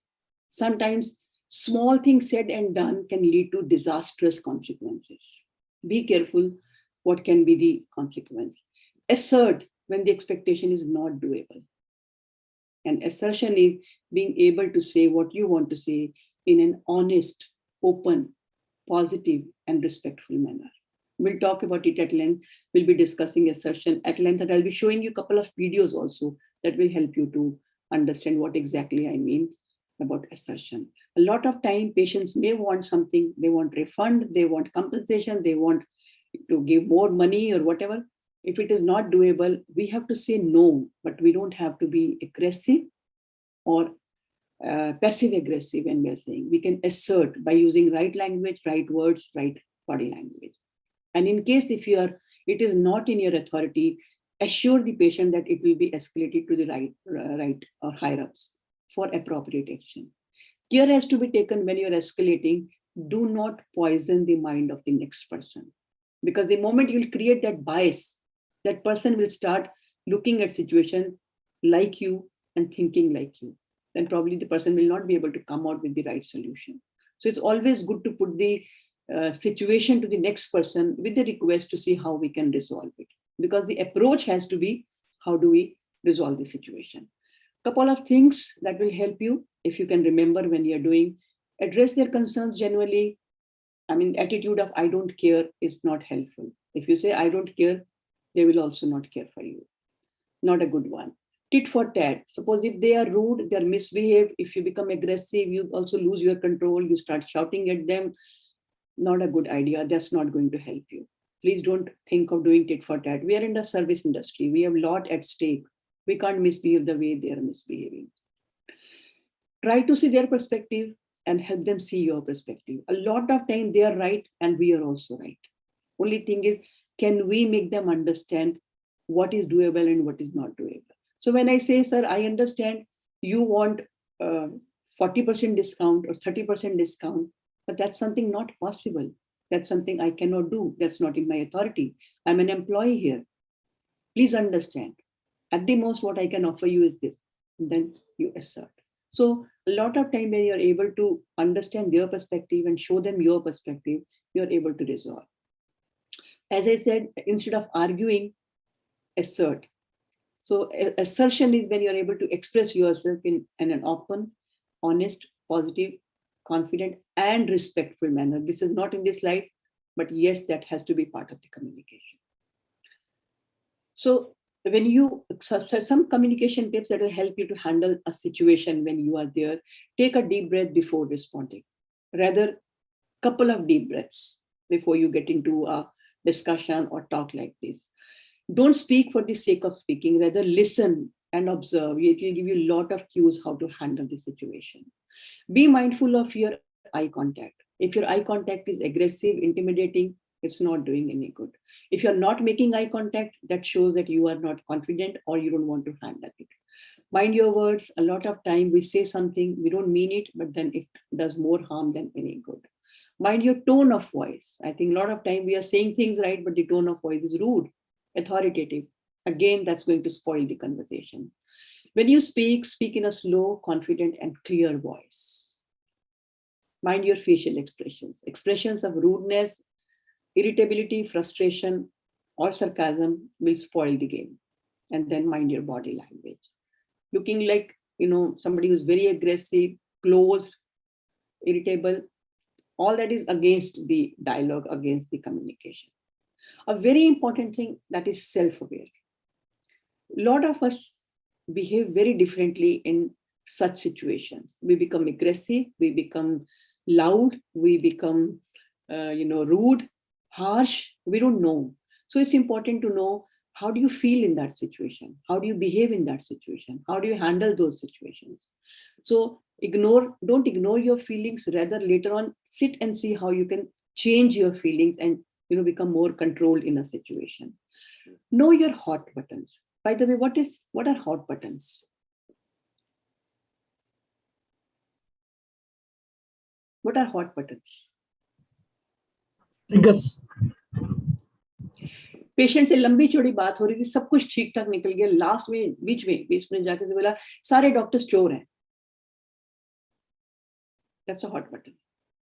I mean, how could you say this? And we lose control and then we say, चोर है ना, जाओ फिर जो करना है कर लो, जाओ तुम्हारे बस में कर लो, जाओ जिसको कंप्लेंट कर. That can be our hot button. All of us have some hot buttons. Know your hot buttons. And not only in this, in any situation and every situation, the moment somebody will press this hot button, right? I know your family, I know your parents, I know your education, I know your background. That could be a hot button for someone. So know your hot buttons.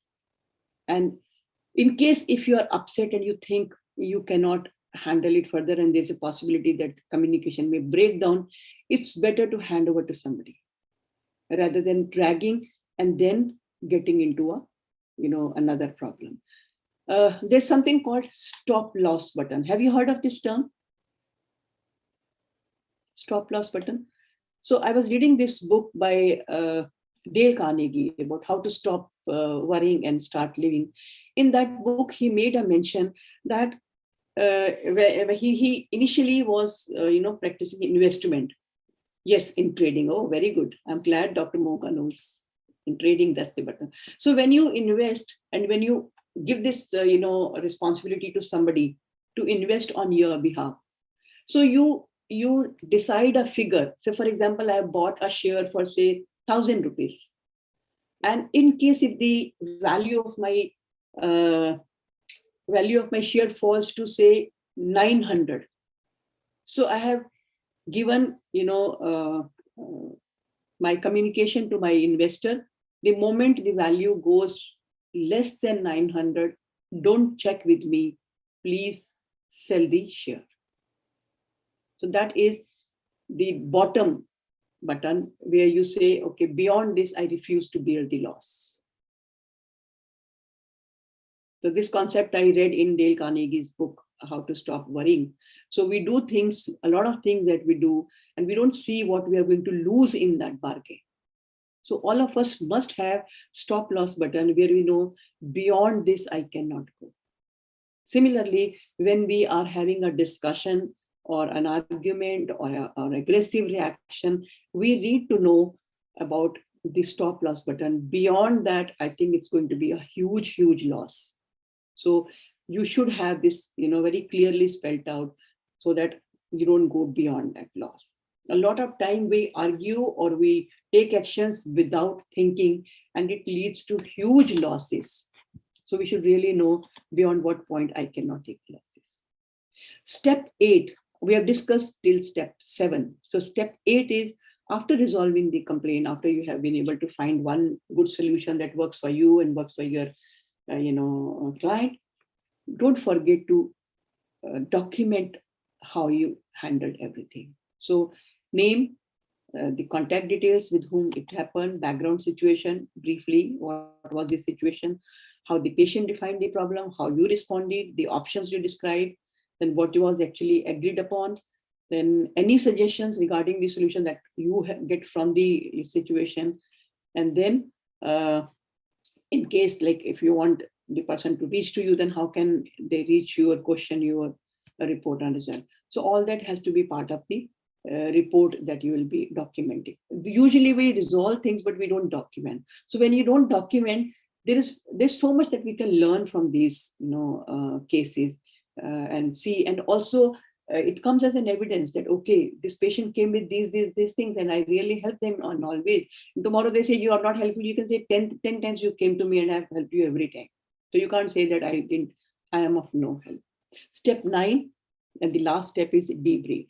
It's always good to reflect. So sit back to check in how you're feeling, how you did it, what you think you did right, what could have been done differently, or whatever afterthoughts that you have. If possible, make a journal. It will give you a lot of insight into what exactly happened and how you reacted, how you could have done it differently.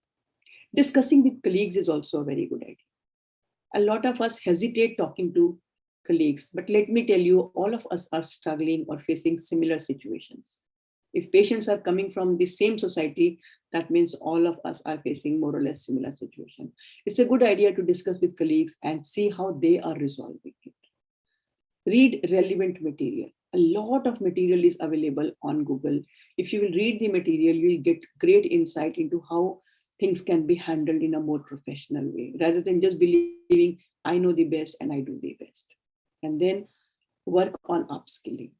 It could be anger management, it could be assertion skills, it could be negotiation skills, it could be persuasion skills, it could be design thinking, it could be quality implementation, it could be anything. Keep upgrading your skills, keep upskilling, because that's the way to keep growing and being able to deal with this situation. So to summarize quickly, I know we are past 15 minutes. Attend promptly, that's most important. I think half the problem is done if there is somebody who says, yes, sir, tell me, how can I help you? Communicate the process, acknowledge and listen to the patient's complaint calmly, try to understand the root cause of problem, avoid being defensive, respond with empathy. Make the patient feel that their concerns are being taken seriously by exploring alternatives and finding the suitable solution. Apologize and take a quick action to resolve the problem. That will do most of the things in a good manner. And then communicate clearly what you can do about the situation. And then finally, document. So this was quickly, like I had to run through this presentation because I wanted you to share the steps of handling such situation. Any questions about what we have discussed till now? There are certain comments in the chat box. I'll quickly read. Yes, I completely agree with you, Mr. Vanchi. If you can make it, I think SOPs are there. Do we know? Do we practice? Do we actually use them? That is a second step towards betterment. I completely agree. And then, okay, that was about the stop loss button. Any questions about what we have discussed?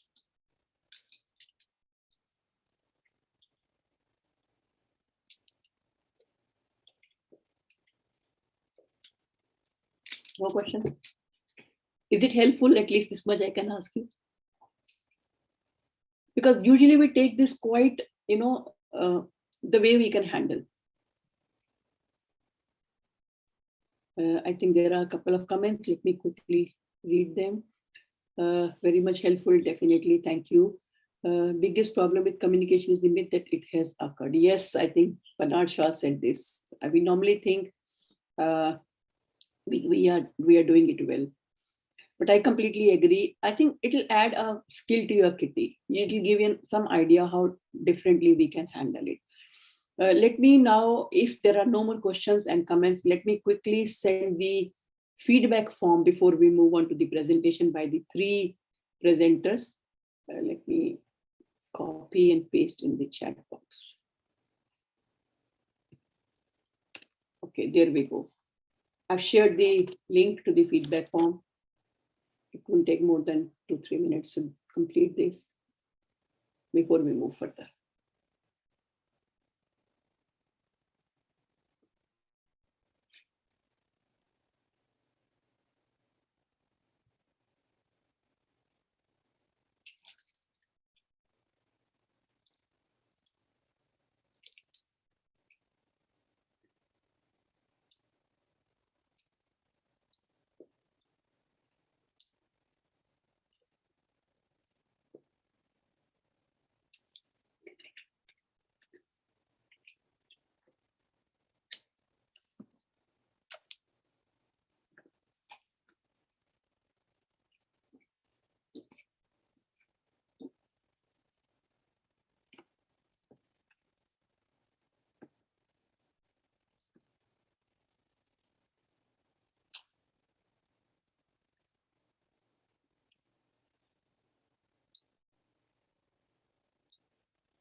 Dr. Seema, I'll share a link for the book. I think I have a link for a book, which I would suggest you to read. It will help you.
So I've received 12 responses, waiting for some more to complete.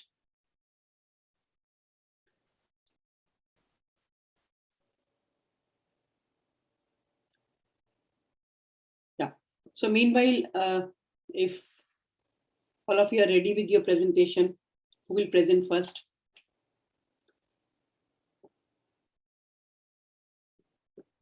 Dr. Himanshu, are you ready?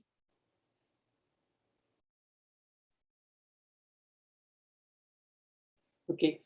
So after Dr. Himanshu, Dr. Azad and Dr. Monga. Dr. Monga, is it okay if you present last? Is it okay?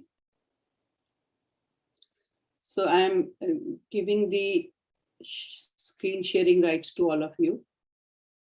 So Dr. Himanshu, you may please present your.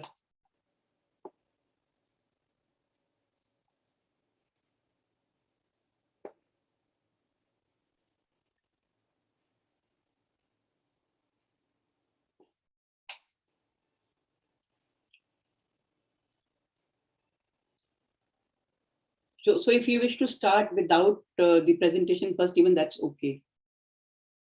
Like if you want to first talk about experience sharing, whatever you like.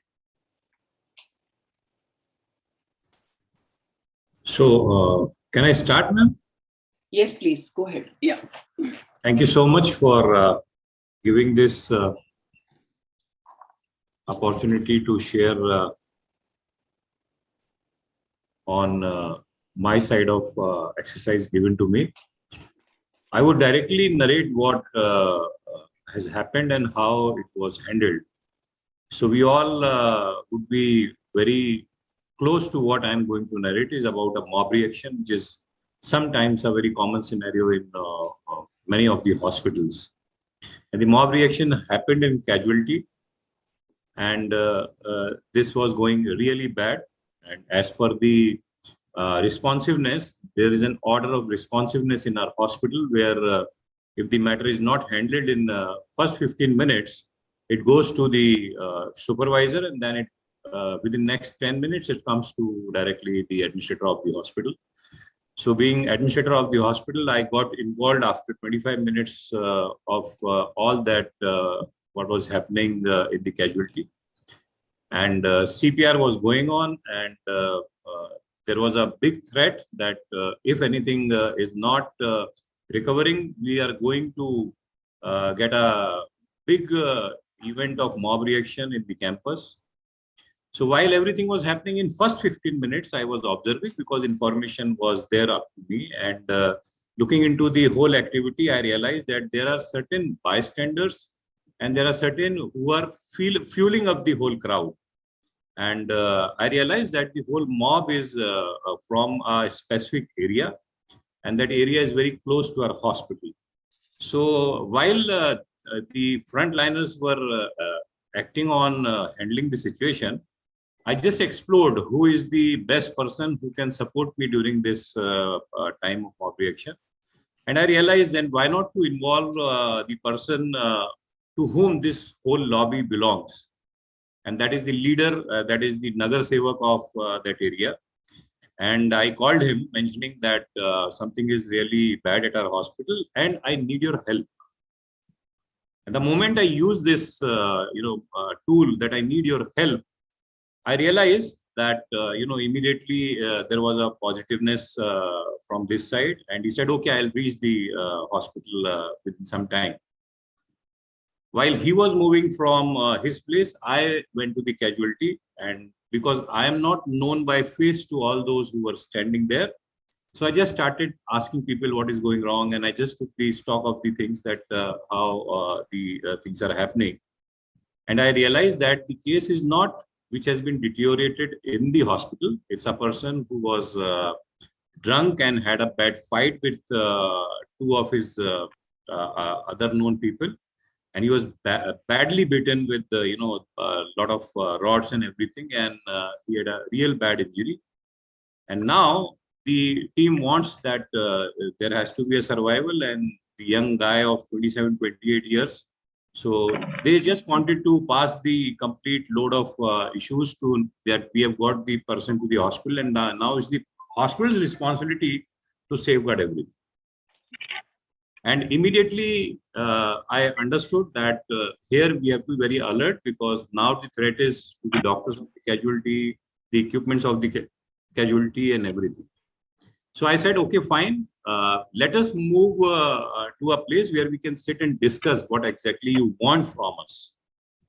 And after 2-3 minutes of a bit hot discussion, 3-4 close people of that boy and even those who were there as the dispute holders, they agreed that let us go to the area. So I have a very special room where we have all audio video arrangements, and we have certain system for recording and even passing pressing the button in case of any emergency, so that our security system gets alert and things are taken care properly. The moment we got them into the room, I realized that now they want to throw up whatever they have in their minds, and we just sat and they started whatever language they wanted to use for us. I kept on listening. 3-4 of my support team members were there, and all the security was already with alarm. And after 3-4 minutes, I said, fine, whatever has happened, let us understand what you are looking at and where hospital has given the trouble. Are you finding anything as a difficulty from the hospital side? Don't you feel that this hospital has been always with their people, with your people when they are in trouble in past 10 years? And I started realizing that now slowly and gradually they're turning into the listening mode. So I make them comfortable. I offered them water, and I kept everybody, you all can go now. We just need to talk and discuss what is going to be the role of hospital and their side from here onwards. Meanwhile, that local leader also came, and he came to the hospital room where we were discussing. And after understanding the scenario, he also realized that the people who are sitting here, 50% of themselves are they are the culprits. So because he was knowing their weaknesses, he started talking from our side, that is the hospital side. And over a period of next 5 to 10 minutes, we were in complete control of the situation. And we were not only in complete control of situation, we were able to handle it in such a way where none of our staff got any backlash from the crowd. The crowd was managed by those people only to get them out of the casualty at the gate of the hospital. We also realized that 1 or 2 who were just pushed back, or they were given a sort of small crash on their face or somewhere, they were also they were also gaining confidence that yes, something has come to our rescue, and the things will not go bad.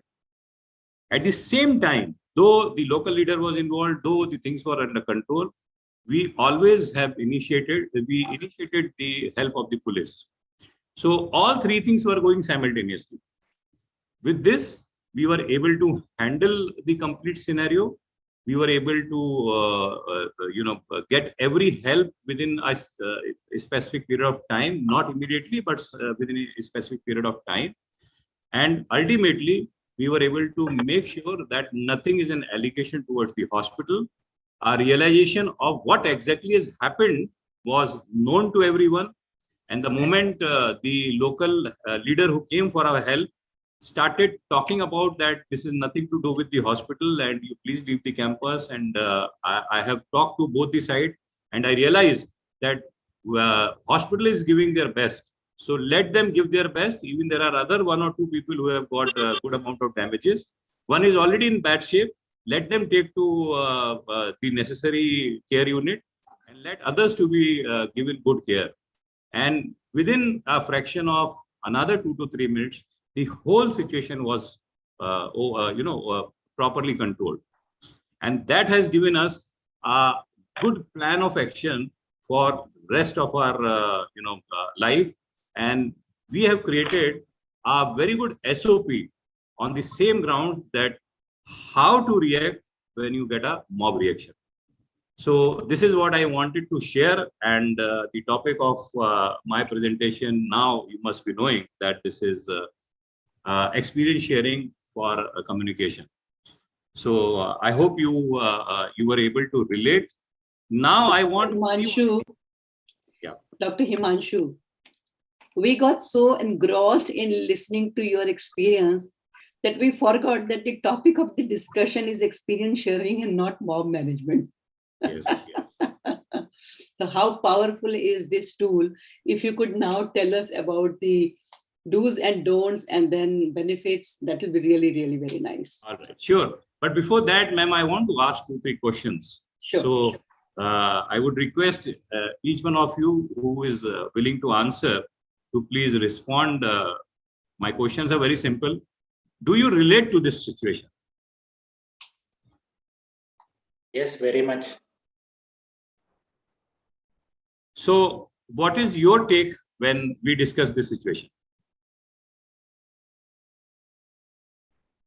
I think the mob has no face, basically. Unfortunately, you're just, it's almost like speaking to a wall, because a mob's really not thinking, they're just reacting. And sometimes most of them don't even know what they're reacting to. So I think it's unfortunate, but I think you did a fantastic job. I think what you did was to, to sort of gain the confidence of the person from the other side. So I think that was really commendable. So yeah, that's I think what was really the key to your sort of mob experience situation. Volume is very low, Dr. Shekhar, from your side, but that's okay. Yeah. Sorry. Yeah. Yes, Dr. Manshi, please go ahead. Yeah. And anyone who wants to share that something has been as a takeaway from my experience? One more important thing is you should have a good rapport with the local people, especially leaders or any party, so that they can talk from your side, and they will also understand how to handle the situation. That's And also, whatever the service you have done, if you have done it in a good manner to all the people or something, that will also help you to kind of overcome this situation. So thank you so much. And I think that was the responsibility given to me, that how experience sharing can be a good learning or can be a good tool for communication. And the answers to these three questions are the responses from our colleagues, which are endorsing that they had something as a learning from this experience sharing. And experience and experience sharing, it can be either solo, it can be together or as a group. In this scenario, we can see that there was someone as myself who was looking towards the situation alone. There were people who are there in groups, and there were people who were there looking at the same scenario at the same time. So all will have different understanding of the whole scenario. And that's where is the biggest advantage of this experience sharing, because you are having thoughts of yourself and you're also having thoughts of others, and together you can overcome any situation when any such things are happening. And that is the biggest learning out of this experience sharing, that we all are thinking of the same scenario in front of us, no matter we were the part of that scenario or not.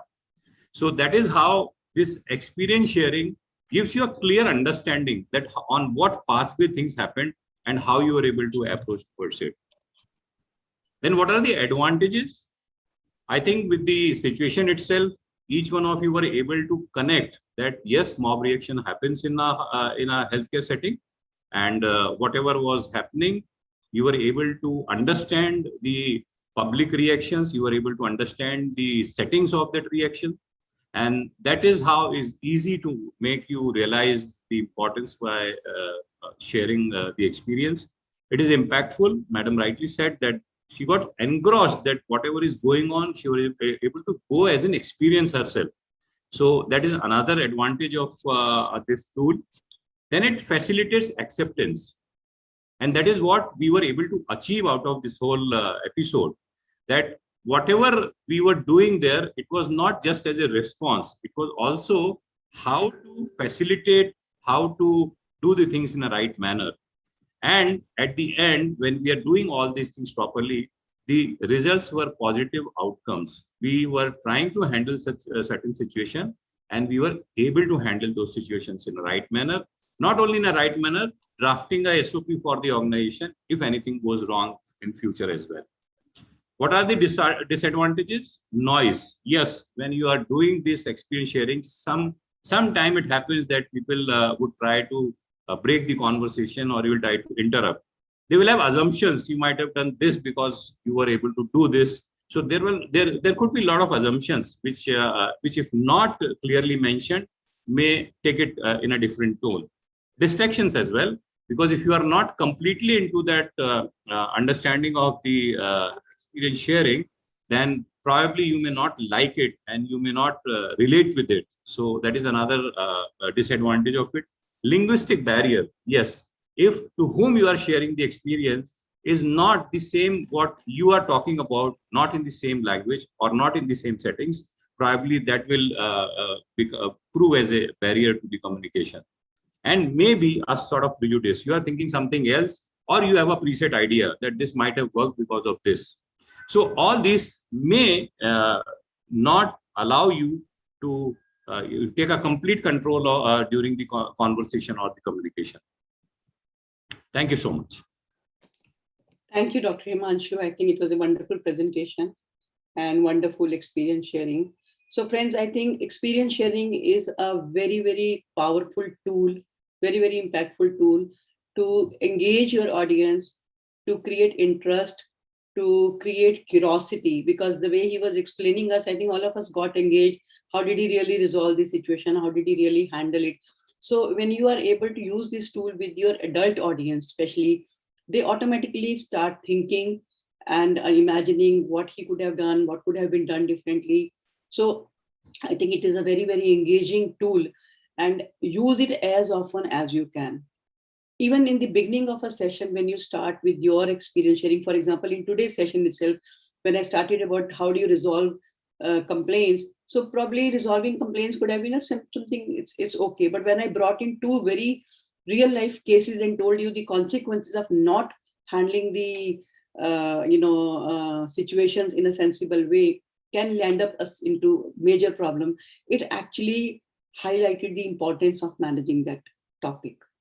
So that's how you can actually validate your point, you can validate your topic. And thank you, Dr. Himanshu. I think it was a wonderful experience for all of us. Thank you. Thank you. Thank you. Use it as often as you can in your training programs or discussions or meeting. It helps to engage your audience quickly and make connection with them. Thank you. So next presentation we have by Dr. Azad. My only request is if you can keep the time in mind, because it took almost 20 minutes for Dr. Himanshu to complete his presentation. If you can try completing in 10 minutes, that will be a great, great thing. I'm okay to be here. I'm worried about all of you because it's already late night there. So for how long can you really stay awake? That's your choice. So Dr. Azad, please go ahead with your presentation. Yeah.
No, Dr. Azad, we could not hear you.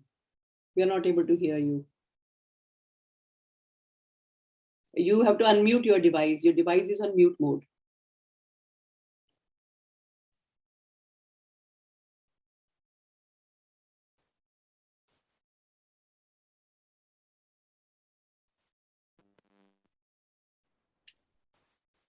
Hello, ma'am. Am I audible now? Yeah, it's better now, but if can you increase the volume of your device?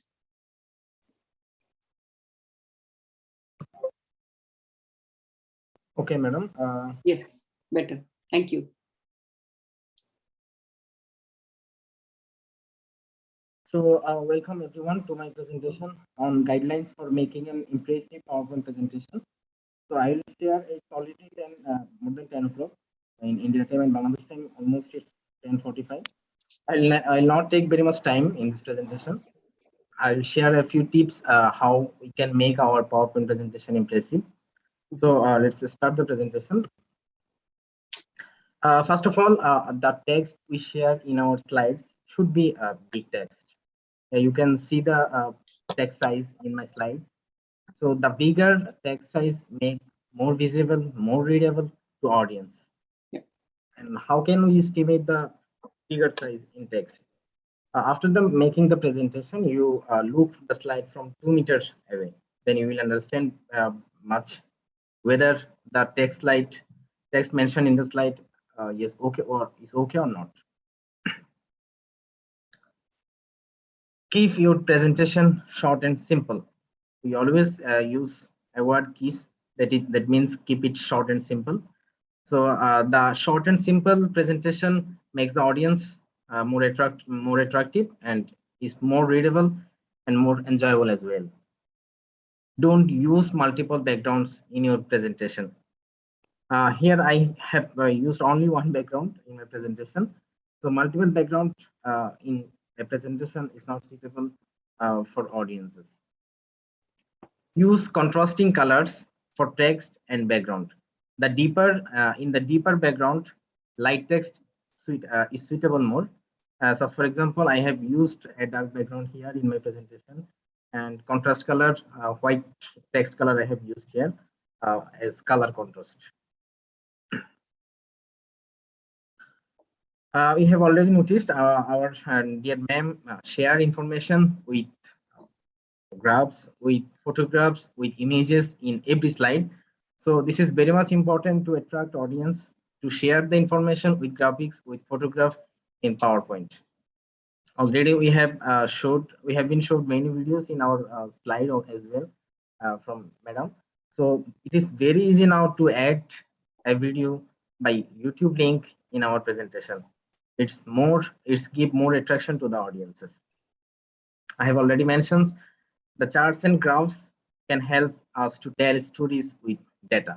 The short presentation will give a valid and more informative slides. So it is also important to check the spelling and grammar in our slides. The most important content of the slide that is font. We should not use all the capital letters in our slide. This makes text hard to read.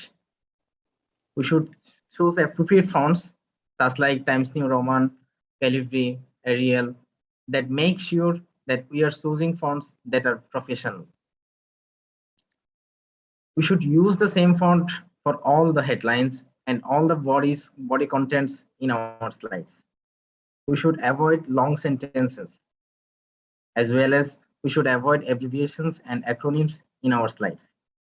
We can use different colors, sizes, and styles for impact. So for example, we can use separate color for headline, separate color or style for the body or summary.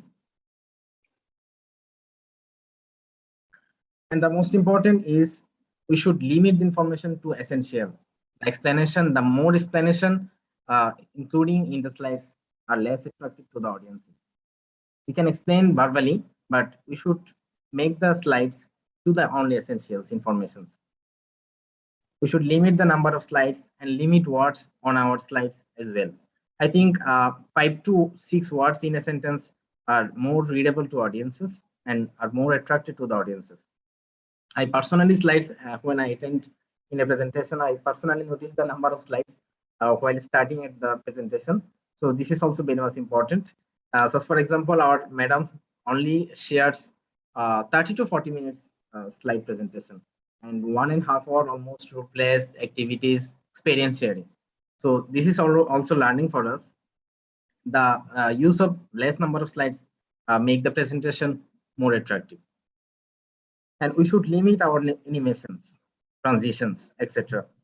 We should use the same animation throughout the entire presentation.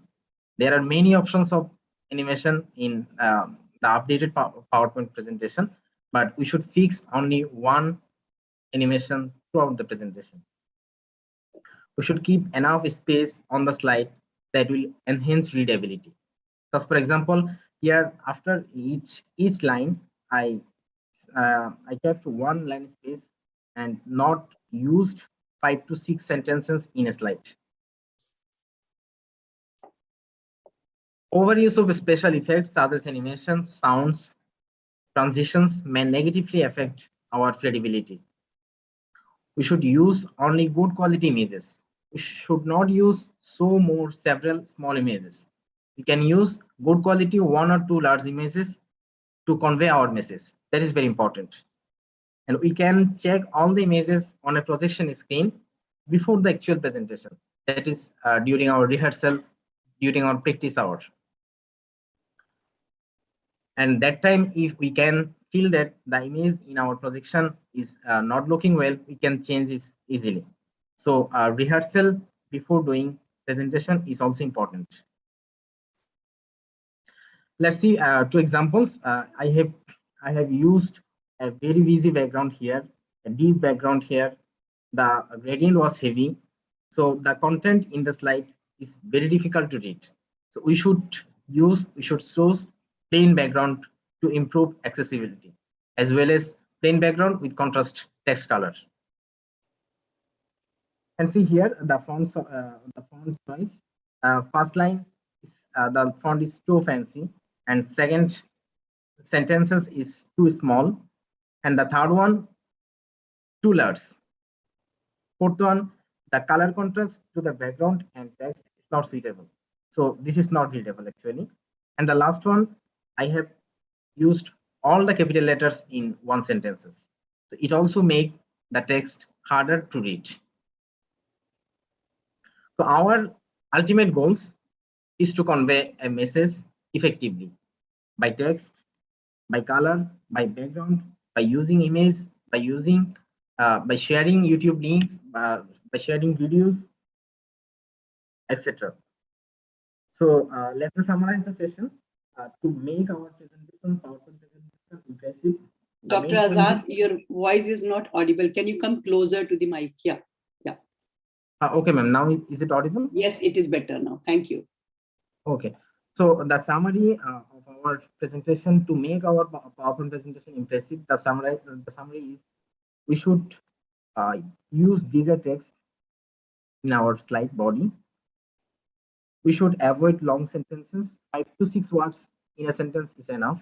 We should not use 4 sentences in a slide. We should keep enough space in between the sentences. We should keep our presentation short and simple. We should use contrast text color to the background. We can use video. We can use a good quality image to make our presentation more effective. We should choose the font professional. We should use the same animation and the same font in all the slides. We should limit the information only to the essentials. We should limit the animations. We should use good quality images. We can use 1 to large image instead of several small images. And we should not overuse the special. Dr. Azad, I think your voice quality is not really, we are not able to hear. But I think it was a wonderful presentation done by you. It brought in a lot of small but important points. Thank you so much. It was a wonderful presentation, and you really brought in very finer details of PowerPoint presentation.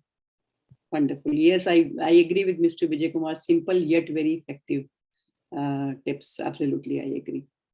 You can add your suggestion also as well in our chat box.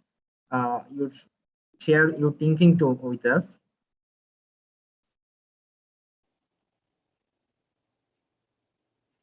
Very well done. It was simple tips to make our PowerPoint presentation impressive. Thank you very much. Thank you so much. Thank you.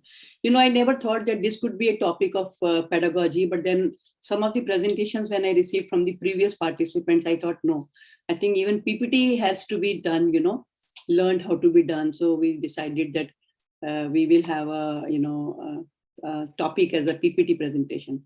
Thank you, Dr. Azad. I think it was a wonderfully done presentation.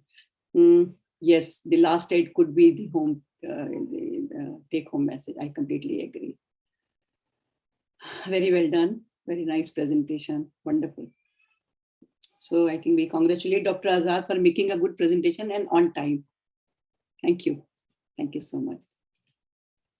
So meanwhile, if we could have Dr. Monga to present his topic.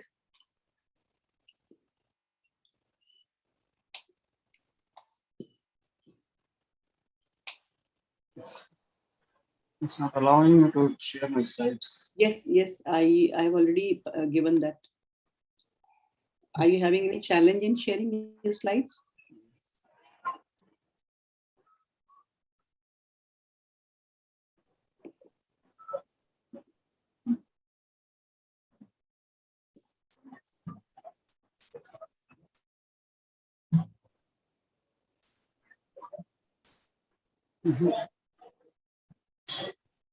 It's not allowing me. I'll try once again, although I've given this. Yeah, I've already. Yeah, Probably multiple. with my existing preferences. I don't know. Yeah. Are you not able to share? Yes, I'm not able to share.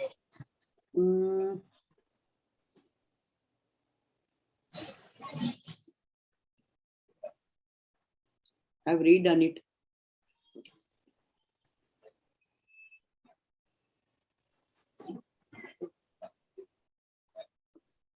What do you think could be the reason?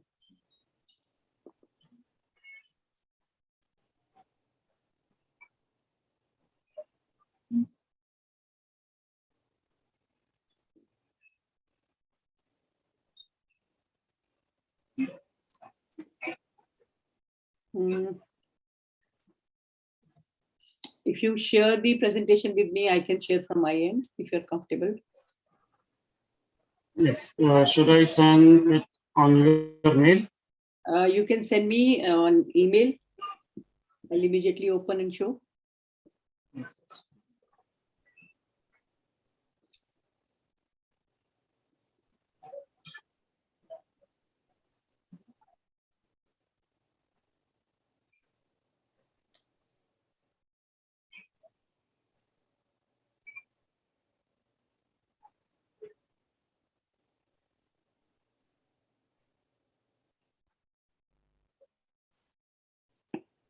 Okay, I'm sending you the mail then.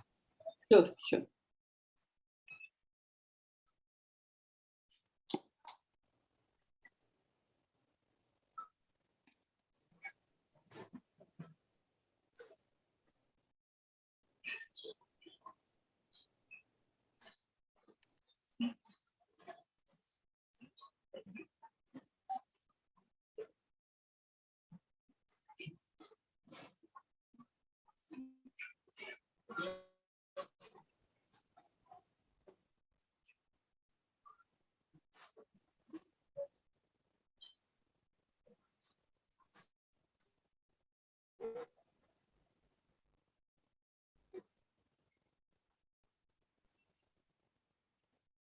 Now, can you see it?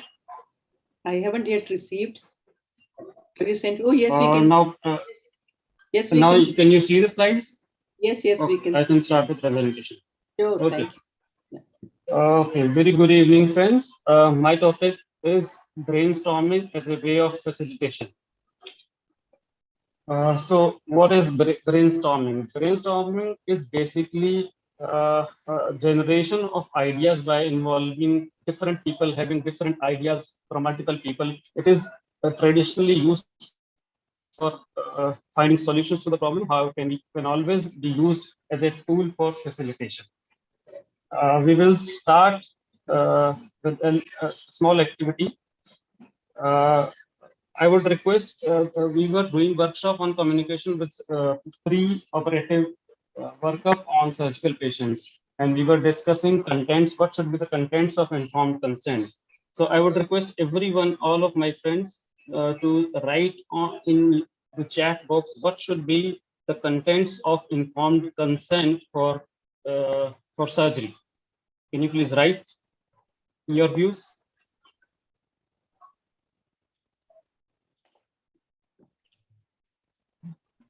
I'm waiting for you.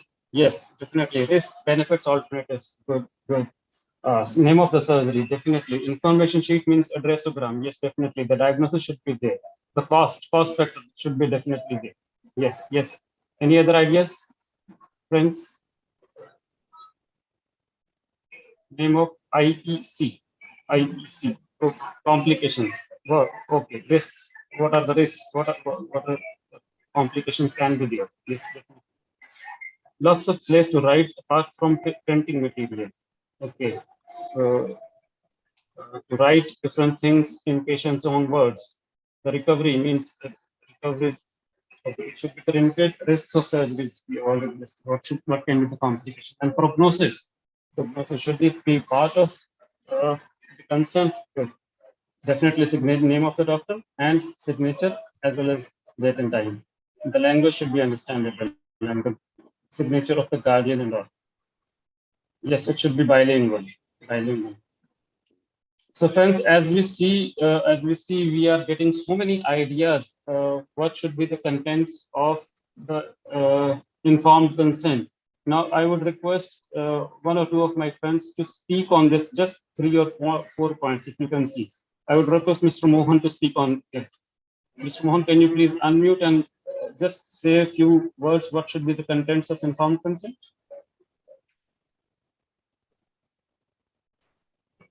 Hello. Yes, yes, yes, you are audible, Mr. Mohan. Yeah, consent must clearly state the names of the caregivers. Yes.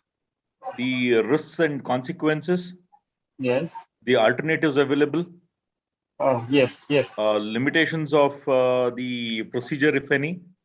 Yes. That is the prognosis.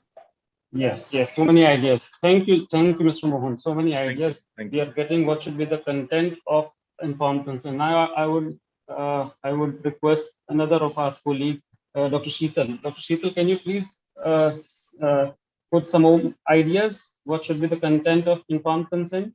Yes. Am I audible? Yes, you are audible, ma'am. Right. So I was thinking we should have a lot of space for the person who's taking the consent to write, because I believe there have been situations where, if there is only printed material and we're ticking, that could be, the fact that we may not have explained to this patient. Also, sometimes I feel that if we're having an interpreter kind of situation, we should be able to write there that, this person does not understand my language and thereby I've used an interpreter. So I think there should be a lot of place for maybe like a surgeon would want to draw and show or write and show. I think that I'm sure Advocate Mohan could also throw light on this. Yes, This yes. I sort agree of to this idea. explains, the sort of gives that effort that we have made to explain to the patient as in our best possible way. That's my suggestion. Yes, So, ma'am. thank you. Yes, I agree to this idea, and thank you very much for your inputs. So, friends, I just want to attract your attention towards in such a short span of period, we have attracted so many comments, so many ideas in on a topic. So, this is brainstorming. We will discuss a few types of brainstorming. The first one is structure, where one person moderates the discussion and he asks the ideas from different people for a problem, on a problem, or finding solution to it, and asks ideas from each and everyone turn by turn. Means it would be a guided discussion. But the fallacy is in this kind of brainstorming, someone might have more ideas, but he doesn't have enough time to present his ideas. Then there is unstructured, where anyone can present his ideas. Like it is kind of uncharted territory. Problem is thrown to the house, and ideas are taken. In this kind of brainstorming, we have more opportunities for a single person to give his ideas. One person might have more ideas, he can present more ideas, but the fallacy is someone might dominate the conversation, the discussion, and few shy people, introvert people might not uh, get the time or the opportunity to present their ideas. Then there is silent one. We ask the participants to present their ideas on a paper. They can write their names under it, or they might not write it. It can be anonymous also. And in this, everyone gets to present their ideas as per their choice. The fallacy is, as the purpose of brainstorming is to build ideas from the ideas. In this kind of brainstorming, we cannot build ideas from the ideas. But definitely, we can always combine all three. First, we can have participants' ideas on a paper. Then we can have a guided discussion. Then in the last, we can throw the problem or throw the topic open for discussion. Few merits of brainstorming, we've discussed, we can get different ideas from multiple people in such a short span of time, and we can explore each other ideas turn by turn. And definitely by having healthy interaction, we can have strong relationships among colleagues. And by discussing different viewpoints, we can avoid bias towards a single viewpoint. But sometimes during the discussion, so many disagreements, so many discussions make decision making complicated. And in the brainstorming session, some might be more enthusiastic, or some few of the people might dominate the discussion. Sometimes for introvert and shy people, as we've discussed, it's not so easy for them to participate. They rather shy away from the discussion. And sometimes, if not moderated well, the discussion might all be noise, and it doesn't come out with some fruit, and just end up like just another meeting in the office. Few of the essential elements. Initially, the moderator has to spend time on defining the problem and clarify to the participants the purpose of discussion. That is very important. Otherwise, it go in uncharted territories. And we have to build ideas on ideas. Like one idea plus one idea should be three ideas. And by keeping ideas in front of all, we can have ideas from ideas. It has to be moderated well, and it has to be the discussion has to be kept focused on the point. And the important thing is to involve everyone to get their ideas. And few take-home points regarding the brainstorming. Just from the beginning, don't go for the quality, go for the quantity. Get as many ideas as possible. Always avoid criticism, and always welcome different ideas. You can call it crazy ideas, but always welcome diverse views of people, and always build up on ideas from the ideas. As somebody is telling idea, you just accept his idea and build up on that idea. Thank you very much. Thank you, Dr. Monga, for the wonderful presentation. I think the topic was really done very, very well. I really appreciate your efforts in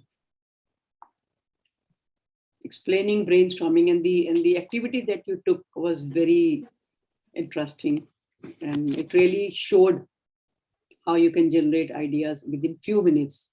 Otherwise, if you ask them, okay, what should be the part of the consent form, people will say it, think, write. Spontaneously, you asked everybody to write, and we got such wonderful ideas. And thank you so much. If you could please stop sharing the, yeah. Allowing this. It's okay. I know we take time to. I think there is some problem with the system preferences. Oh, quite possible.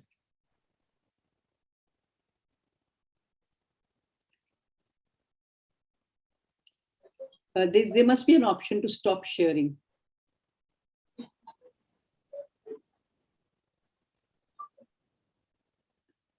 You'll say stop sharing. Is there a button called stop sharing?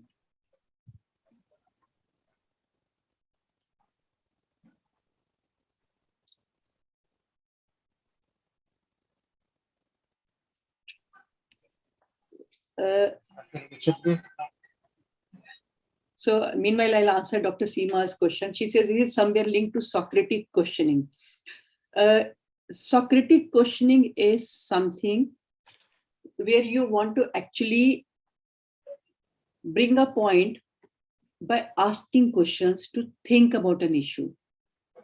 For example, if an incident happened and people are just taking it on the face of it that it is people who do the mob attack, but by asking a couple of deep thinking questions, you're taking your attention to the points which are not otherwise easily available to the conscious mind. Do you think, who do you think is responsible for? Who do you think failed to do? What could have been done to this? So you're putting a lot of questions to create that deep thinking about an issue or an incident. In brainstorming, there is a problem. It could be like your OPD is very, ill ventilated, and you want to now create idea about how do you go about, making your OPD more organized and well ventilated. And so you're asking people to generate ideas. So brainstorming is when people collectively start working on a problem and start giving you solutions, which may apparently appear workable or non-workable. Some might even look very silly, crazy, like we say, but then they have a point. And when you ask them to share, what do you want to say? So for example, if you remember, there was a story being circulated on WhatsApp that a car was built and they didn't realize that the size of the car was slightly bigger than the gate that they had. And everybody was now thinking, oh, what do we do? Do we, get the mason and get the redone of the gate? And then somebody suggested that, probably the guard suggested that we could remove this extra side panels and then refit it after the car is out of the gate. So brainstorming will give you new ideas to a situation. So somebody was discussing at the bar, how do we increase the sale of toothpaste? So this bartender who was listening to their discussion, he came up with the idea, increase the size of the nozzle of the toothpaste. Consumption will improve, so automatically sale will improve. So this is how, sometimes weird ideas work to help us. The idea is brainstorming, that everybody has an idea. Can you create a platform where people can uninhibitedly share their thoughts? That's the main concept behind it. Thank you so much, Dr. Mongo. I think it was a wonderful presentation. It really taught us a new side of and this can be used as one of the tools or a pedagogy in the program where you engage people in, especially in an in-house program where you want to start something. So this could be one way to start, okay, we want to start working on quality. So give your ideas from where do we start and how do we start. Automatically people will get engaged, but they share their idea, they own the idea. They get committed to the idea. And that's how you can take it further. So with this, we come to the end of today's session. I know we are past almost like 40 minutes. But I think that's what is going to happen in the future sessions also, because a lot of discussion happens during the session and then we, spread it little beyond the point. But I hope we are finding it useful. And I think this time spent is worth the effort, and you're all with me. So there's another question I wish to just leave with you, and then maybe discuss next time. For the next 2 weeks, can we consider having 2 sessions in a week? Because I want to end it before, actually I'm flying back to India on the 7th of July. So I was thinking if I can close the program before I move, before I fly back. So is it possible to hold 2 sessions in a week, and then, because we are left with 4 sessions more. So if we could consider 2 sessions in a week, I'll be really, really happy. Anybody who has challenge to it, or maybe I'll put in the group and you can say yes and no, and let's take a veto. Let's take everybody's consent. I'll put this in the, I can see like Dr. Sheetal says it's difficult for me. I agree. I am not going to, force on this. It's only if everybody agrees, I will. Otherwise, maybe that for that 1 week, we will have to, hold on and then have rest of the sessions once they settle down, because I'll be going back after almost 5 months. So my house must be in mess. I'll have to really work to settle things. That was the only concern. So anyhow, thank you so much, everyone. I think I really enjoyed everybody's participation. I would request you to ask more questions or more situations that you face and you want to discuss them. It will be really, really nice. Yes, Dr. Monga, I agree. Once a week gives more impact, absolutely, because you are able to implement what you learn. I think I agree. So thank you so much. Good night, everyone. God bless you all. Thank you, ma'am. Thank you, ma'am.